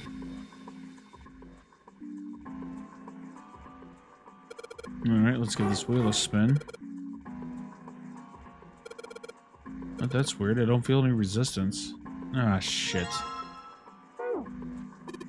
Good job, genius. You broke it. I didn't break it. It broke all by itself.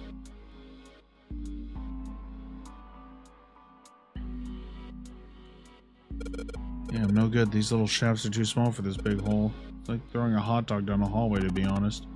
If that's the case, then that wheel wasn't originally part of this winch. Then that means I didn't break it, like I told you. Okay, so go back to door B. I think we go through C door now. There's no wheel to... Oh yeah, I've got the wheel to pull off the other winch, didn't I? Let's see if this fits. Perfect fit. Not shaky at all. Good, this should be able to turn this now. It's under the catwalk. Can't you see it? It's hanging from the rope on the winch. It looks like some sort of device in the box. Not sure what it is. At any rate, might as well turn that wheel now. Alright, turn the wheel. Wheel only turns to the left. That means we can't reel up that rope. Yeah, we can only let the rope down. Interesting. I don't think that will be a problem. We will simply need to go downstairs after letting the wooden box down. Counting on you, Junpei. Sure thing. No sweat. I believe the box has reached the floor. Yeah. Look down, head over the catwalk and look down. The box that had only recently hung just below the catwalk now sat on the floor. It had come to rest near the end of the tunnel that covered the conveyor June's belt. down over by there. Junpei could see her still leaning up against the wall as if she had barely had any strength to sit up. Even from so far away, it was not difficult to see that she had not improved. He almost thought he could see heat rising from her body. She doesn't seem to be improving. Ace's expression was inscrutable, but he'd said what they had all been thinking. Well, of course not. She's not going to just get better right away, you know? It'll take time. He tried desperately to convince himself that's what he'd said was true. What could be causing this, I wonder? Illness, perhaps? Nah, it's gotta be exhaustion. Santa's response was confident and certain. She gets dropped into some weird-ass ship, forced to play some messed-up game. If you think about it, it's a lot weirder that we aren't freaking out just like her, you know? So you're saying we're abnormal? Yeah. We're just running around this room, solving all these puzzles like it's just business as usual. How the hell could you call that normal? We're just guinea pigs. Santa snorted in disgust. A guinea pig? You mean like a lab rat? You mean we're being used for some sort of experiment? Is that what you're saying? Dunno. But it does seem like a possibility, you know? Stood there for a few minutes, no one speaking until Santa turned and walked away from the winch. Junpei and Ace had followed him. Okay. So, can we get down? No, we have to go back through C door, back through A door, down the stairs.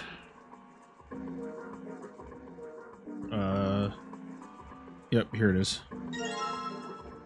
Control panel for something. We found it. Wonder where it goes. Dude, you did it. Everything looks alright. Okay, but now what do we do? Why don't you press the button? The orange one? Alright. All the lights are lighting up on this thing, and I think I heard something turn on. What's that? What happened? The conveyor belt's moving. Well, I guess it's done moving now. A whole bunch of coal in the belt, though. It looks like a bunch of it got dumped off at the end of the belt into that wooden box where we found the control panel. Coal, huh?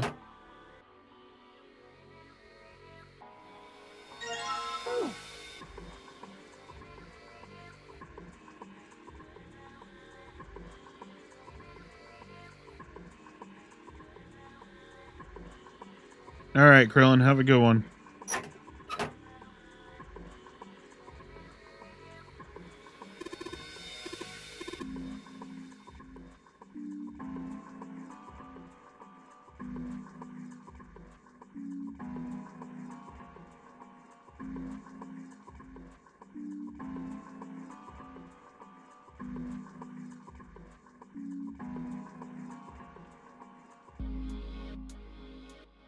Okay.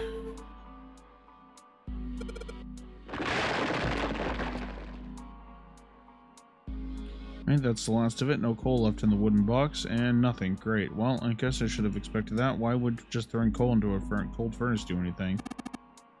You're planning to stoke the furnace with coal, which will heat up the water stored up in there and make steam, which will then drive something. Am I correct?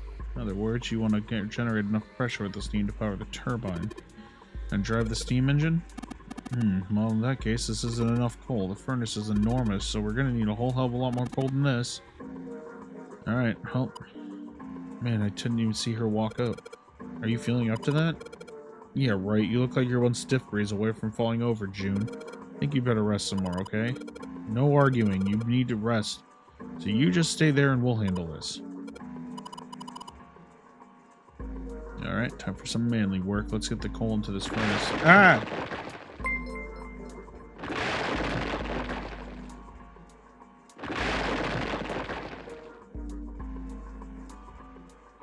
Dark, thank you so much for the raid. Welcome in, raiders. My name is Casper Rain, your local, friendly, vampire bunny VTuber. I am a variety video game streamer. I will play anything from visual novels to, platformers. Sometimes I'll do horror games. And thank you for the follow. I believe that was Retro Pix. Thank you so much for the follow. I appreciate that. And then yeah, so basically the only kind of games you probably won't find here are games like Apex, Fortnite, you know, big battle royale games like that, except for maybe Super Animal Royale. That one's actually kind of fun. Yeah, the emote spam is a lot of fun. I'm actually glad that it's working. It's super fun. So the plan for tonight was we were going to finish one more ending on 999, and then at midnight we are going to actually be doing a read-along. We are going to be reading the prologue, a chapter for Rain Code, which comes out in about 50 or so minutes. So we're hoping to finish one more ending on 999 before then. And then once we finish the prologue read-along, which I don't know if the prologue read-along has voice acting. If it doesn't, I will be reading, I will basically be reading a book to you guys. So that'll be fun. And then once we're done with that, depending on how long that was, we will actually get started with the actual game. So I hope you guys enjoy your stay here and sit back, relax, get comfy. I know you guys just came from Dark's stream, so if you haven't, please make sure you guys get up, get some water, maybe get a snack or two. Make sure you stretch, use the facilities, all that good stuff. And yeah, like I said, just sit back, enjoy the stream, and thank you again, Dark, so much for the raid. I really do appreciate that, and I love that whenever people raid me, it knocks me on my ass. It's a lot of fun that it does that, and it definitely tells me, like, hey, someone raided you. It definitely lets me know for sure. Because sometimes I miss the notification, but I definitely don't miss my character getting flung backwards, so it's kind of impossible for me to miss that. Alright, I think this should be sufficient. Alright, now we just gotta light it. Junpei, hand me your matches. What makes you think I have matches? I see. Then how are we gonna light it? Perhaps there is a device nearby that will allow us to remotely ignite the coal. Let's take a look, shall we? Some sort of ignition device, huh?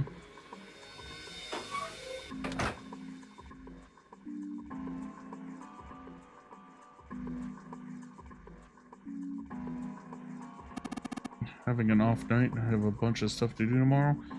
Oh, well, I hope your night gets better. I don't know exactly what all is going on, but I hope you're able to, you know, shake it off and be able to get done what you need to get done, and your hugs are well received and they are reciprocated for sure.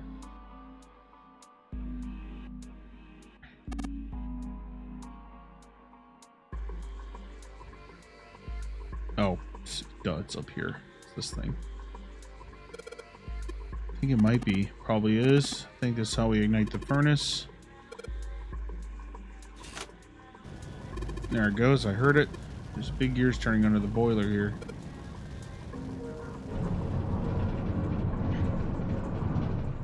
Now I'll be taking those. The gears are spinning. What the hell are you guys waiting for? Let's start looking. Yeah. Calm down, Santa.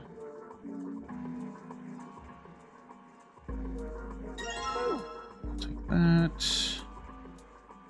I'll take this. I have to... Oh, sorry, I have to actually go down here. There we go. And I'll take this.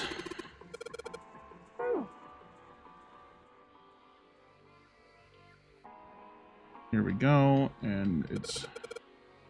Okay, so we didn't really have to... We actually didn't have to really use the guide for this one, so... Yeah, this one's just spinning the discs until we get it right. Yeah, I know how it works. Alright, thanks. It's not really spinning the discs, it's... this one? Oh, we do have to spin the discs.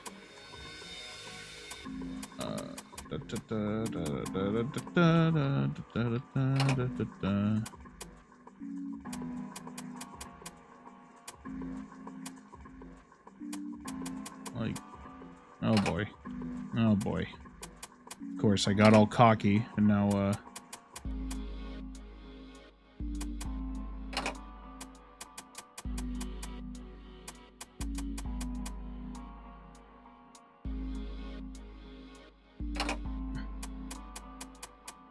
okay, so...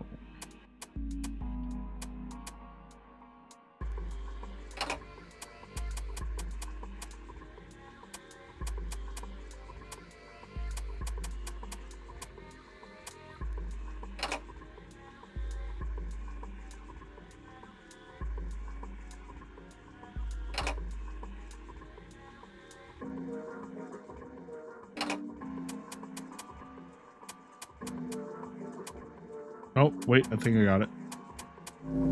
Yes, okay, cool. I was like, if I have to spend 5 to 10 more minutes on this, I'm going to be really embarrassed.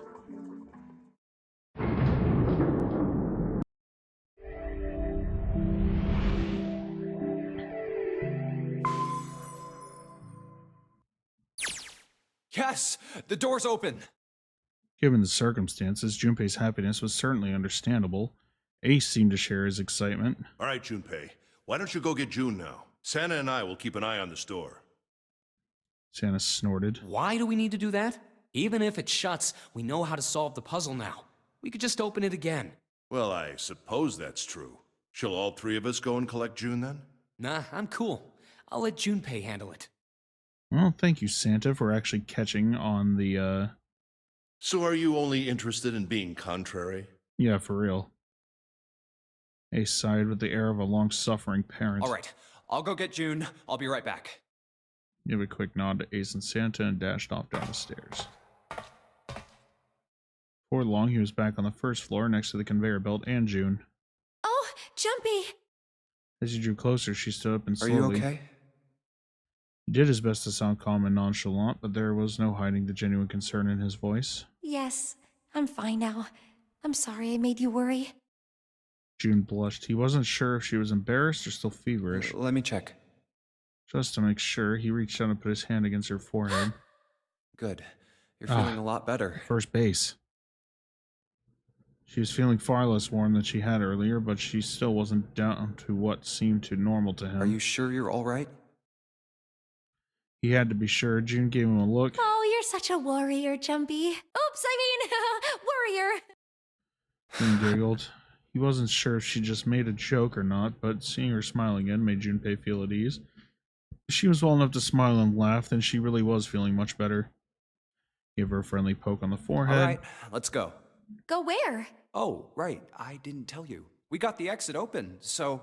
Great, let's go. June clasped her hands and nodded urgently. They headed back to the exit, but on their way they found... It's... Santa? Santa was sitting on the stairs. He was, however, holding something in his right hand and staring at it with a strange expression.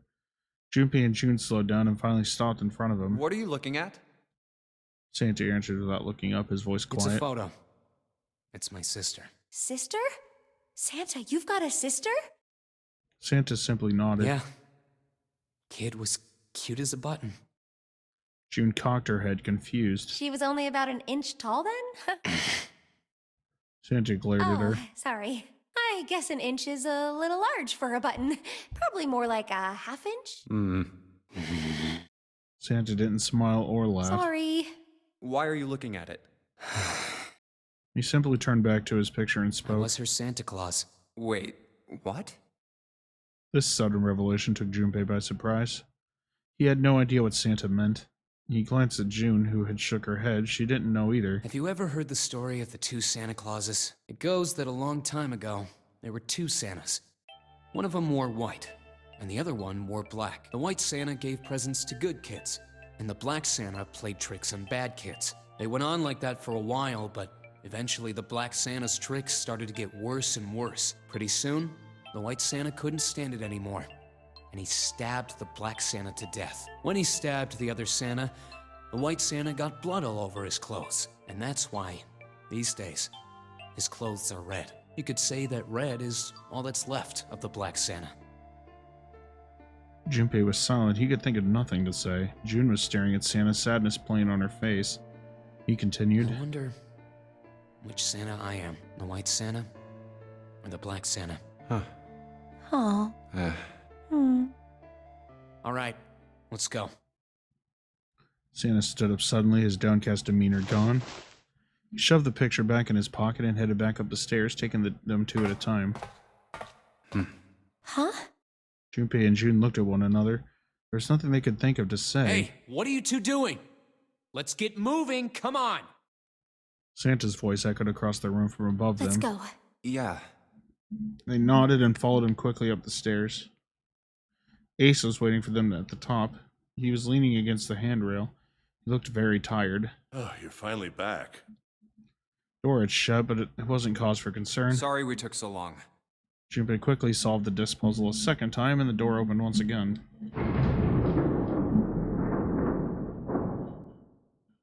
Let's go. In a single file, they walked through. After walking nearly 15 feet, they found themselves in front of a metal door. It opened easily enough, and they passed through it as well. A new room stretched out before them.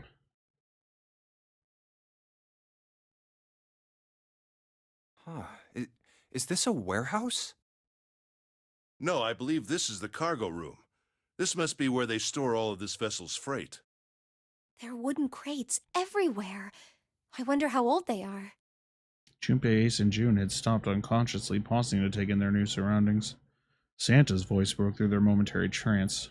Well, we probably ought to start with finding the exit, right? Let's get going!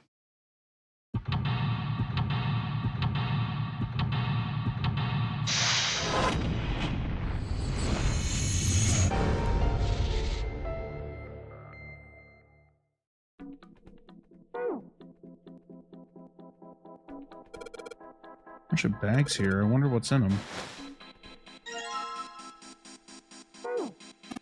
What's that? It's a card. It has a headshot on it. A headshot? Yeah, I'm not really sure what purpose this could possibly serve.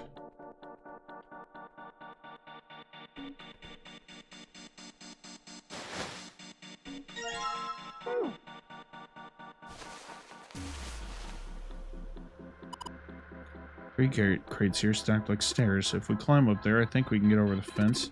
Junpei, think you can look at that? Sorry, but no thanks. Why? I got a bad feeling about it.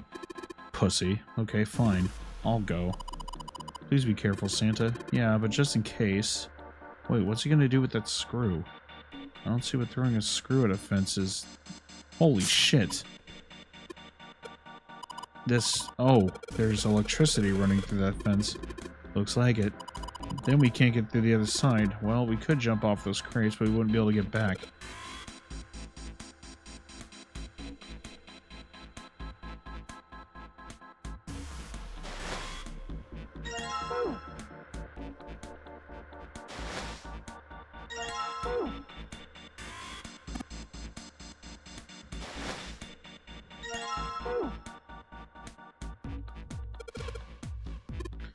Stairs go up 3 stories. What are you waiting for, Junpei? Whatever. I'm going.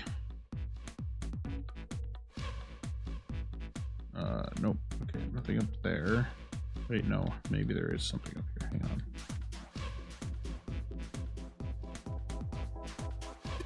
Well, there's 6 holes here. They look like jacks for a headphone cable. And maybe if you put something in them, yeah, something might happen. Okay, so we don't have that yet. So... it's locked. We need the key. All the boxes have numbers on them. Do they? Oh, he's been down and picked up something that would save next to the box. Junpei, take a look at this. cards. Picture of Lotus. Man, her hair is ridiculous. It's like clay or something. It says pot to the kettle. A number box with the cards with pictures on all of us. Does that mean we need to collect the cards you don't have? Yeah, so we only have... I think we only have, what, 6 cards? Okay.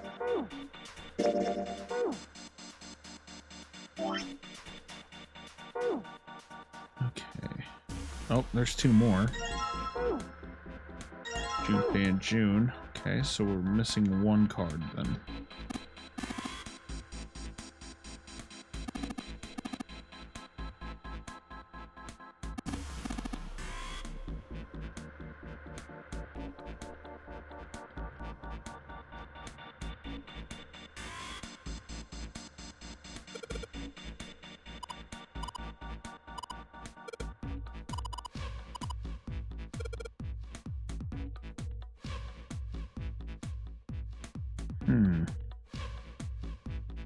Thought I checked everywhere. Whose card am I missing? Let's see, we have them. Oh, we're missing aces.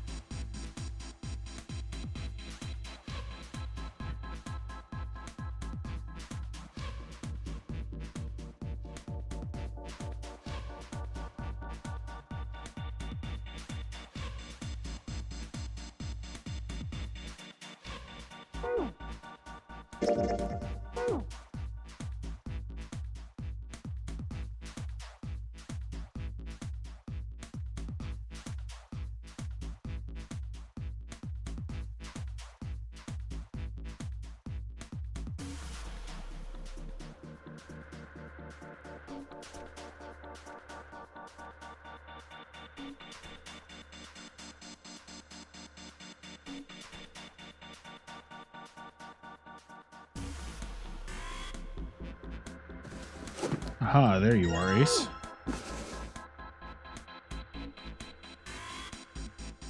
Now we finally have all 9 picture cards. We just need to insert these cards into the slots at the front of each box. Junpei stared at the cards in his hands. Ace peered over his shoulder at them. You know which card goes in which box, yes? Junpei gave him a look. Yeah, of course I do. It's really obvious. You just match our numbers to the numbers, then you pop the corresponding card in the right box. So for instance, the card with the picture of Ace on it goes into box 1. The card with the picture of Snake on it goes into box 2. Oh, Huh? Junpei thought he might have imagined it, but he could have sworn Ace stiffened. I'll leave the rest to you. Hey, wait! Look, he turned and walked What's wrong away. with him? Oh well, whatever. Doing his best to clear his mind for the task at hand, he turned back toward the Time to boxes. solve the 9 boxes puzzle. 9 card with pictures and 9 boxes. Junpei stared at them for a moment, then began. Ace's card is in box 1, Snake's is in number 2. I just need to do the same for the rest. And finally, the 9th man's card into box 9. Yeah! Oh, they opened! Okay, he peered inside. Each box was a single pin. 9 pins? Looked a little like sewing pins, but much I thicker. guess I'll take them with me.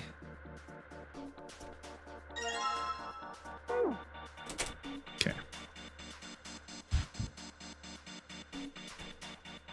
Yeah, clearly.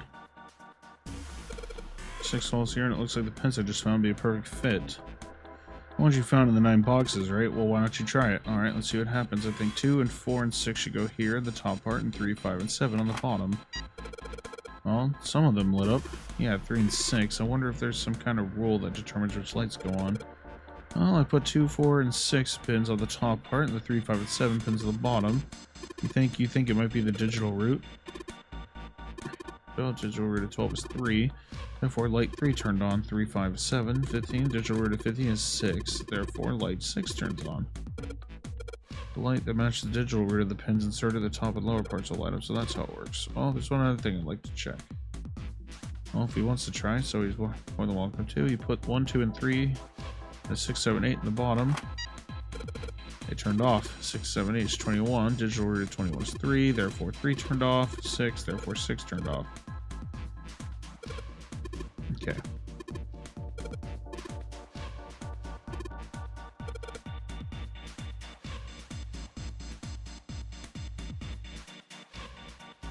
goal is to turn all the lights on.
Okay, so digital root of 1 would be, I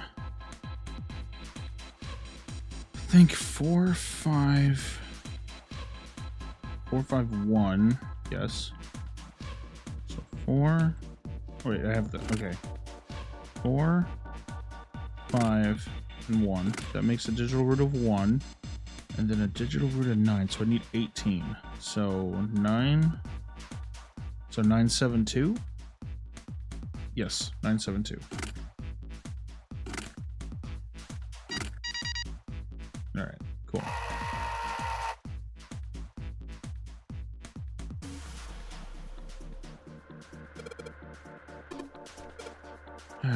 And hexadecimal of F. That's probably gonna have to be like a Sudoku puzzle where all fucking sides mean they have to be. So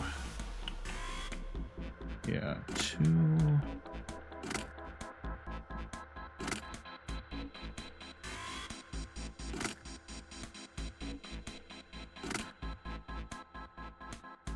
See if I memorize this one.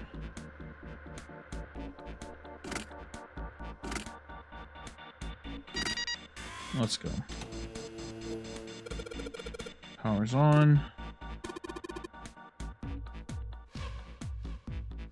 And I don't give a shit who knows it. I'm using a guide for this next part. Like, because this next part is absolute ass. Because it has to be perfect. You don't have any, like, you don't have any extra moves to get this one.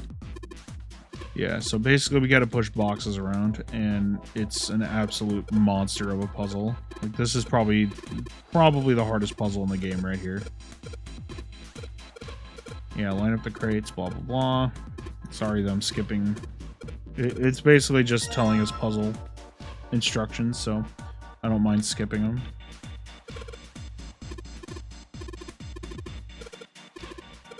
All right, here we go. So you're gonna see, yeah. All right, so.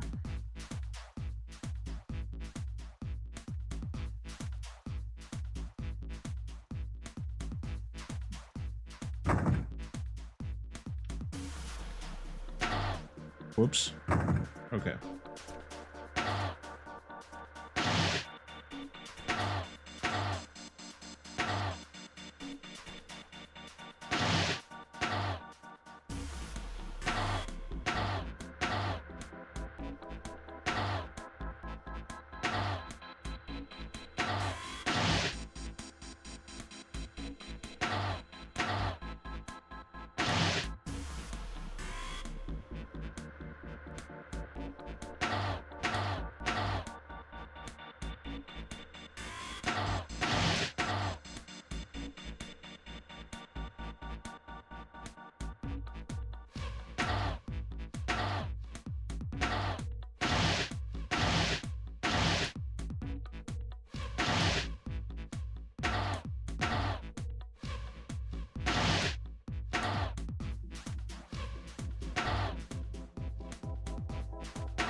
Ugh. Yeah, that puzzle's a pain in the ass. Like, I don't know how the fuck I ever solved it on my own the first time I played.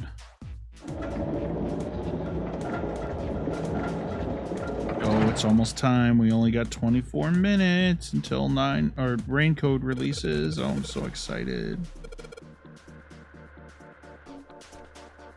Alright, yeah, I think we're done with this puzzle room. I think that's everything. We just gotta leave now. Mummy! Just kidding. Really? Whatever. Just open it. Okay. Junpei resisted the urge to remind Santa that he would have had it open a long time ago if Santa hadn't interrupted, and quickly threw off the lid of the coffin. They peered inside. Contrary to what they had expected, the inside of the coffin was quite large. It was mostly empty, but not completely so. Laying on the bottom was a rusty key. A small key and next to the key, a gun? Yeah, a revolver. It looks pretty old. I wonder if this is a replica. Junpei reached down slowly and cautiously picked up the revolver. In his hand it felt heavy. This thing is...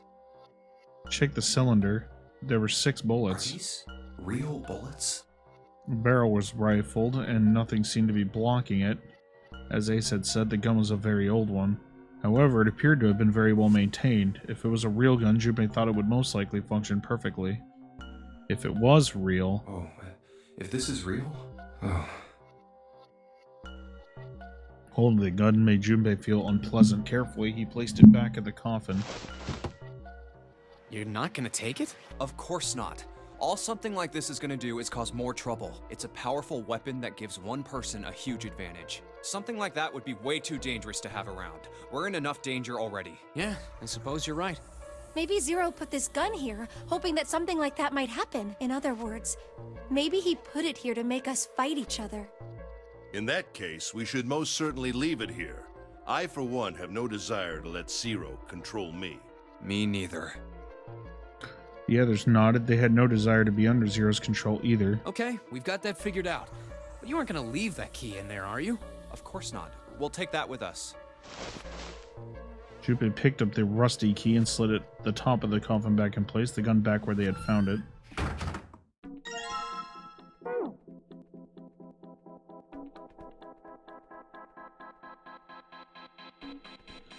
This key here, sounds like it opened. Alright, cool.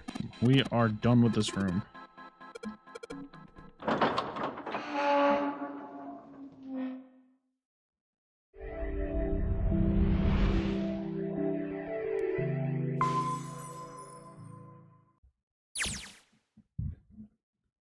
Alright, and I want to check the flowchart real quick. Oh, shit. No, I don't think we're going to make it to the next ending, because we have another choice we have to make. What? Wait. How is there another choice we have to make? I guess we'll see what happens when we get there. A long hallway. Let's check it out. Junpei and the other 3 proceeded down it silently. Some distance along, and a large room opened up on the left-hand side. It looked familiar. Iron grate covered each of the elevators. Junpei and his companions drew to a stop and began to discuss what their next move should be. We've seen this elevator before. We got off the one on the left just a little while ago. Then we went through the number 6 door, and that took us to the engine room. Yes, and after that we passed through the cargo room. And now we're back here. In other words, we made a loop. We're back where we started. We needed a card to get to this point. I don't see a card reader here. Perhaps we aren't able to activate it from this location. Why don't you just try pushing the button? Yeah. Gently, he pushed the triangle button on the wall. A moment passed. It works.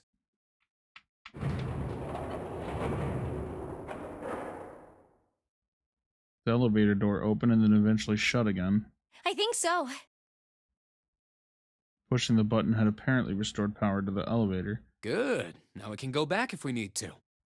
What do we do? Should we return to C deck? No, this hallway keeps going.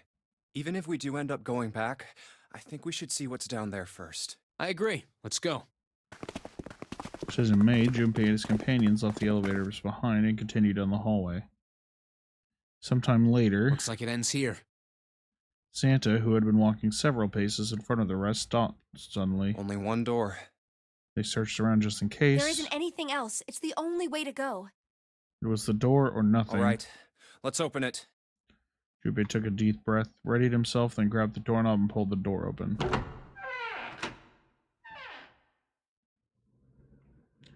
Paused for a moment, then stepped through into the room, and there he saw the number that had hung over their heads since they'd woken up. 9. The 9 door. Like the numbers on every other door, this one too was a rough shape made out of red paint. Its door was set into the back wall of the room. Junpei leapt toward it with a sudden burst of hopeful energy. It's a large double door, heavy and full of solemn importance. Grabbed the door handle and shook. Of course it wouldn't be that easy. The red sat on the wall next to the door, displayed on it. Vacant. Huh. We finally found it. Junpei felt himself overwhelmed by a torrent of emotion. At last they'd found the exit, but cold gripped his heart, and he knew all too well why. As he stood, frozen and unsure of what to think or feel, Jumpy! Huh? Look! Behind you! he spun around. He couldn't believe what he saw. What? A 9 door. There's another one. Why? Junpei's voice was barely audible even to himself.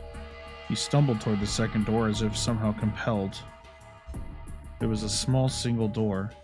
It sat in the starboard corner of the room, on the same wall as the door they had entered from, but in the opposite corner. It's 9, no matter how you look at it. The red is there too. So this is a real one? Junpei shook the door handle pointlessly and muttered to himself. Why the hell are there 2 doors? It was Santa who answered. There were always 2 doors. I mean, if you think about it. Zero never actually said there was only one door with a 9 on it. It is hidden, but an exit can be found. Seek a way out. Seek a door that carries a 9. Of course, we just assumed that there was only one. After all, why would there be more than one? Oh, man. We fell for it. There are 2 doors. That means that all 9 people who had met at the central staircase could escape. No one would be left behind. Now it makes sense why the bracelets are numbers. 1 through 9, divided into teams of 4 and 5 people. The digital root of both teams ends up being 9. Take 1278 and 34569 for example. The digital root for both teams would be 9. Or 2349 and 15678. The digital root is still 9. There are a bunch of combinations that work and they all end up the same way. If one team has the digital root of 9, so would the other one. What does that mean? The answer's simple. From the very beginning, the Nonary game was designed to save all 9 people. That's how it was meant to be. Zero didn't lie. He never said there'd be only one 9 door. But anyone who'd found themselves in the game would have assumed that was the case. Fights would have broken out. One team would likely betray or deceive the other. Someone might be hurt. Someone might get killed. But eventually, they'd reach this very same room and realize how pointless all their infighting was. There were 2 doors. There was no need to kill each other. Didn't understand and be appalled, overwhelmed with guilt at what they'd done. This game was designed for that purpose. This Nonary game. We were all arguing and fighting over doors at the beginning. But if there had been one slip-up, one tiny mistake that led to more, everything could have been so much worse now. The thought of it sent a chill down his spine. So, what are we going to do, Junpei? Santa's voice. Hey, keep it together, man. Sorry. Jeez. So what do we do? What do you... We need to think about our next step. Our numbers are 1, 3, 5, and 6. That's a digital root of 6. The 4 of us can't open the number 9 door. The 4. Wait, don't tell me. Yep. There's one combination that'll let 3 of us open the 9 door. That's why I'm asking, what now? What now? Took him no time at all to determine the answer. There was only one combination of 3 people that would give a digital root of 9. 1, 3, and 5. That would mean No, we gotta go back. wasn't a possibility he was willing to consider. Santa and Ace agreed. I agree. We cannot leave June behind. Droopy let out a breath he hadn't realized he had been holding. Are you sure? I don't mind staying. June's body betrayed her true feelings. Her eyes were wet with the beginning of tears. Her legs shook. It's okay. There's no way we'd leave you behind. Santa had said, but Junpei had known the moment he realized which 3 people would go through the door. Besides, I'd rather drown at the bottom of the ocean than escape with this sausage fest. Maybe I'll get to go to Atlanta. Are you sure you don't mean Atlantis? Huh? Oh, right. Atlanta. Perhaps it was a sudden reassurance that no one wanted to leave June behind, but Junpei laughed harder than he should have in some time. Santa and You Ace guys. smiled. June blinked tears from her eyes and bit her lips. She didn't seem to know what else to say. Very well. Best we head back to C-Deck then. We should be able to take the elevator we passed earlier. Perhaps Clover, Seven, and Lotus will have returned from door 1. Even as Ace spoke, they knew finding the others wouldn't improve the situation. But even with all 7 of us, Ace knew it. They all knew Standing around here isn't going to accomplish anything, don't you agree? Let's find the other 3 first, and then search for another solution. I guess you're right. All right, let's go. it. Ace looked at all 3 of them, and then turned and headed through the door. Yeah. Okay. Santa and June followed. Junpei started toward the door, then stopped. Come to think of it, what is this room? It didn't seem terribly important now, but what exactly was it? We were so focused on the doors, we didn't even look around. Red carpet ran between 2 columns of wooden benches that ran the length of the room. Huh.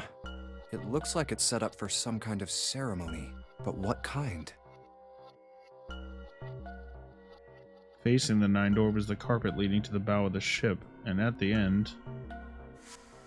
Ah! Hey, Vendrash, how's it going, man? How was your stream? Welcome in, Raiders. My name is Casper Rain. I am a variety gaming bunny vampire VTuber. I play pretty much any game that I feel at the time. I do also take requests as well. The only games you probably won't find me playing are mass battle royale style games like Fortnite or Apex, or and team shooters like Valorant and stuff like that. Those are the only kind of games that I don't really play. But I do play visual novels, as you can clearly see right now that I'm in the middle of playing a visual novel. We're actually about to switch games here in a second. We are currently counting down the minutes until Rain Code comes out, which comes out in 10 minutes. So when that comes out, we are going to be reading the prologue novel, which will also release at that time. I'm not sure if the prologue novel has voice acting or not, so you might get to hear some of my terrible voice acting. It is going well, Vendrash. I hope your stream went well as well. Yeah, we're currently trying to see if we can reach another ending on this visual novel before that happens, but if midnight strikes, we are stopping right where we are and we are switching games. So we are going to continue this, and I hope you guys enjoy your stay. Oh, yes, absolutely. So the only thing is, once the game does release, I immediately am switching the chat over to emote only mode. This is to prevent trolls from coming in, and possibly spoiling the game and stuff. Not just for me, but for people who are watching my stream as well. So if you do stick around for 999, I hope you understand why I'm doing that. That will be in the not pinned tweet. It will also be in the pinned comment as well. That it will be emote only mode. Hello, Max. How are you doing tonight? And I wouldn't have even thought about it, but there have been times where I have watched people trying to enjoy games like Danganronpa for the first time, and there's always that one guy that gets the spoiler slip in there and the mods don't catch it, and then it completely ruins either the chapter or it ruins like the entirety, like the big twist at the end of all of those games, and I do not want to run into that. So I already have all the stuff, all that stuff muted on Twitter. So like stuff like Raincode and Master Detective Archives and stuff, all those are muted on Twitter, so I can avoid those spoilers. I even have a couple of the characters' names muted as well. You know, I don't want, you know, because this is a big release, especially for people in the Danganronpa fandom. So we're hoping that this can live up to the hype that the original like Danganronpa games did, and yeah, if it's even just as good as V3 was, I will be very happy. So we will definitely be seeing here in about T-minus 8 minutes. I do not think we're going to reach the next ending of this because I think we still have another puzzle room to go through, and I don't think we have time. So if there's like a break in the story here, we are going to take a break. We're going to take like a 5-minute break just so I can get up, get some water, you know, all that good stuff, and get fully ready for the stream because I plan on streaming all night tonight, probably until like 4 or 5 o'clock in the morning PST. So this is going to be a decently long stream. What the hell are you doing? Let's move. So if you guys want to sit here, chill, even just have me on lurk and, you know, listening to me in another tab, I highly appreciate any kind of support whatsoever. Okay. I'll be right there. So yeah, I hope you enjoy your stay. Thank you once again, Vendrash, for the raid. Let me go ahead and get you a shout out here.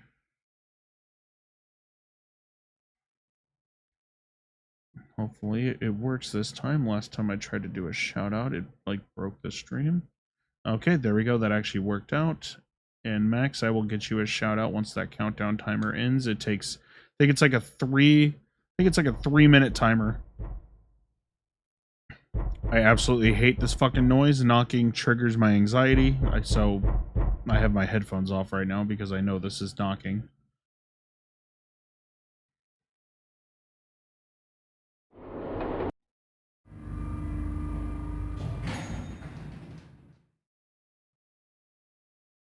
Oh yeah, if I always stream really fucking late. Like usually I start at like 6 p.m. PST. I started later today because I thought that Raincode was coming out at 9 p.m. PST. And then when I went to go start it, like I turned on the stream at like 9:05 or whatever. And I went to try to start the game and it was like, nope, you gotta wait. And I was like, what the fuck? It's midnight on the East Coast. The game should be out. And then I looked up like the countdown timer, and it said that I had to wait until midnight PST. So we've got a problem. What's the Clover's problem? Gone. What? Oh, right. Junpei and his 3 companions looked at one another. He turned back to 7 and What Lotus. do you mean, gone? Never mind. I think we are hitting another ending here.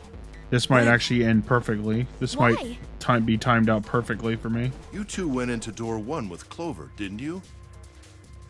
Yeah, we went through the door together. But Clover barely spoke to us. She just did her own thing the whole time. There were 4 rooms on the other side of door 1. She wouldn't let us into the 4th room. She just said, I'll take care of this one. And shut the door. She must have blocked it with something on the other side. We waited for a while, but Clover didn't come out. We called for her, but she didn't answer. So I kicked down the door and we went into the room. But It was empty. Clover wasn't there. There was a door on the other wall. And it was open. We figure she opened the door and left by herself. We ran after her, of course, but Well, obviously we didn't find her. You figured that much out. So she was pretty smart. That means she solved the puzzle in that room by herself without help from anybody else. Clover's gone. When did this happen? Yeah. We got here just before you. You certainly have excellent timing. So you haven't searched anywhere other than near the staircase? No. His voice had an edge of resolve and concern. Very well then. We'd best separate and look for Clover. We haven't much time left. Let's begin. Yeah. Yeah, we don't. We got 5 minutes left before I have to get ready for the next part of the stream.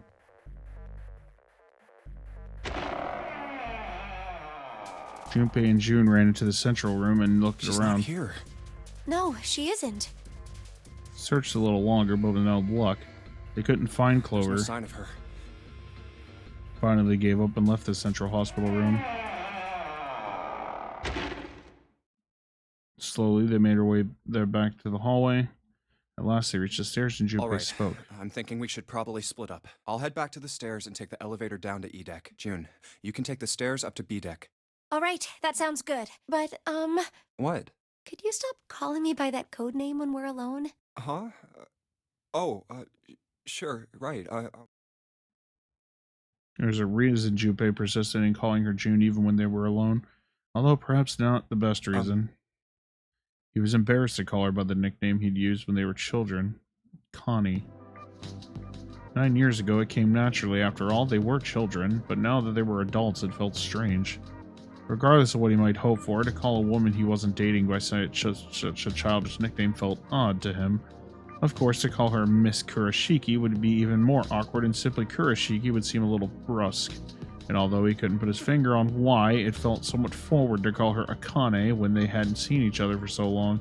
In short, it was simply easier for him to call her June and leave it at that. Jumpy. No, it's nothing.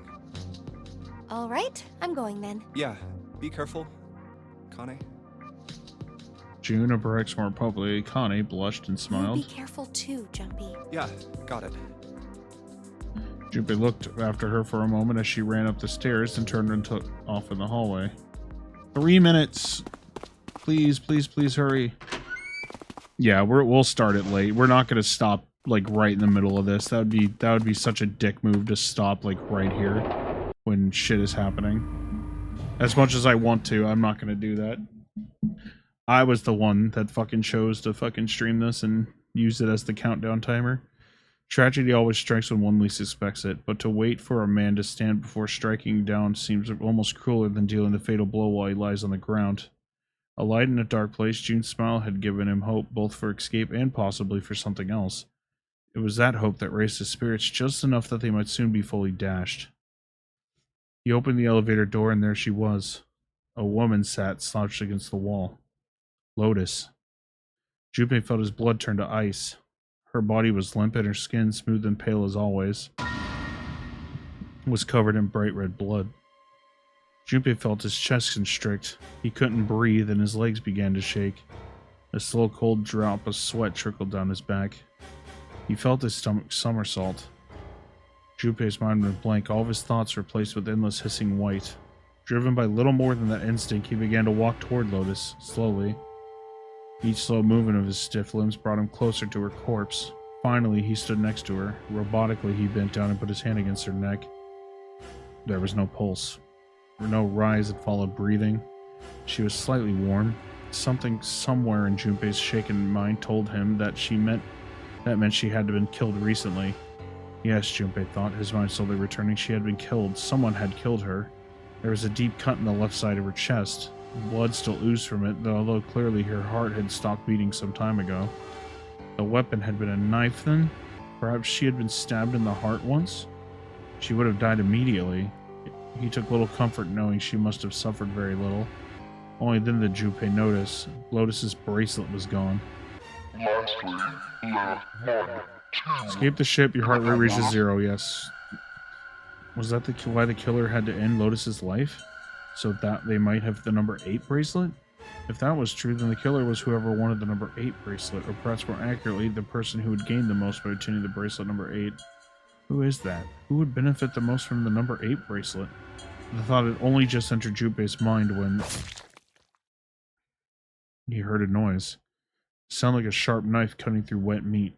It struck him as strange that the noise came from inside his own body. A moment later, the pain hit him. It wasn't merely pain, there was heat, extreme heat as well. It felt as though molten iron had been splashed against the side of his body. Finally, his brain made the connection. He had been stabbed. But where? His body was quickly going numb. He couldn't tell where the knife had met his flesh. Given the circumstances, however, he had most likely been stabbed in the back. Whoever had killed Lotus had now done the same to Junpei as well. His voice was little more than a weak groan. With what little strength he had left, Junpei turned his body, trying to catch a glimpse of his attacker. But as he did, the knife dug itself in deeper, twisting viciously.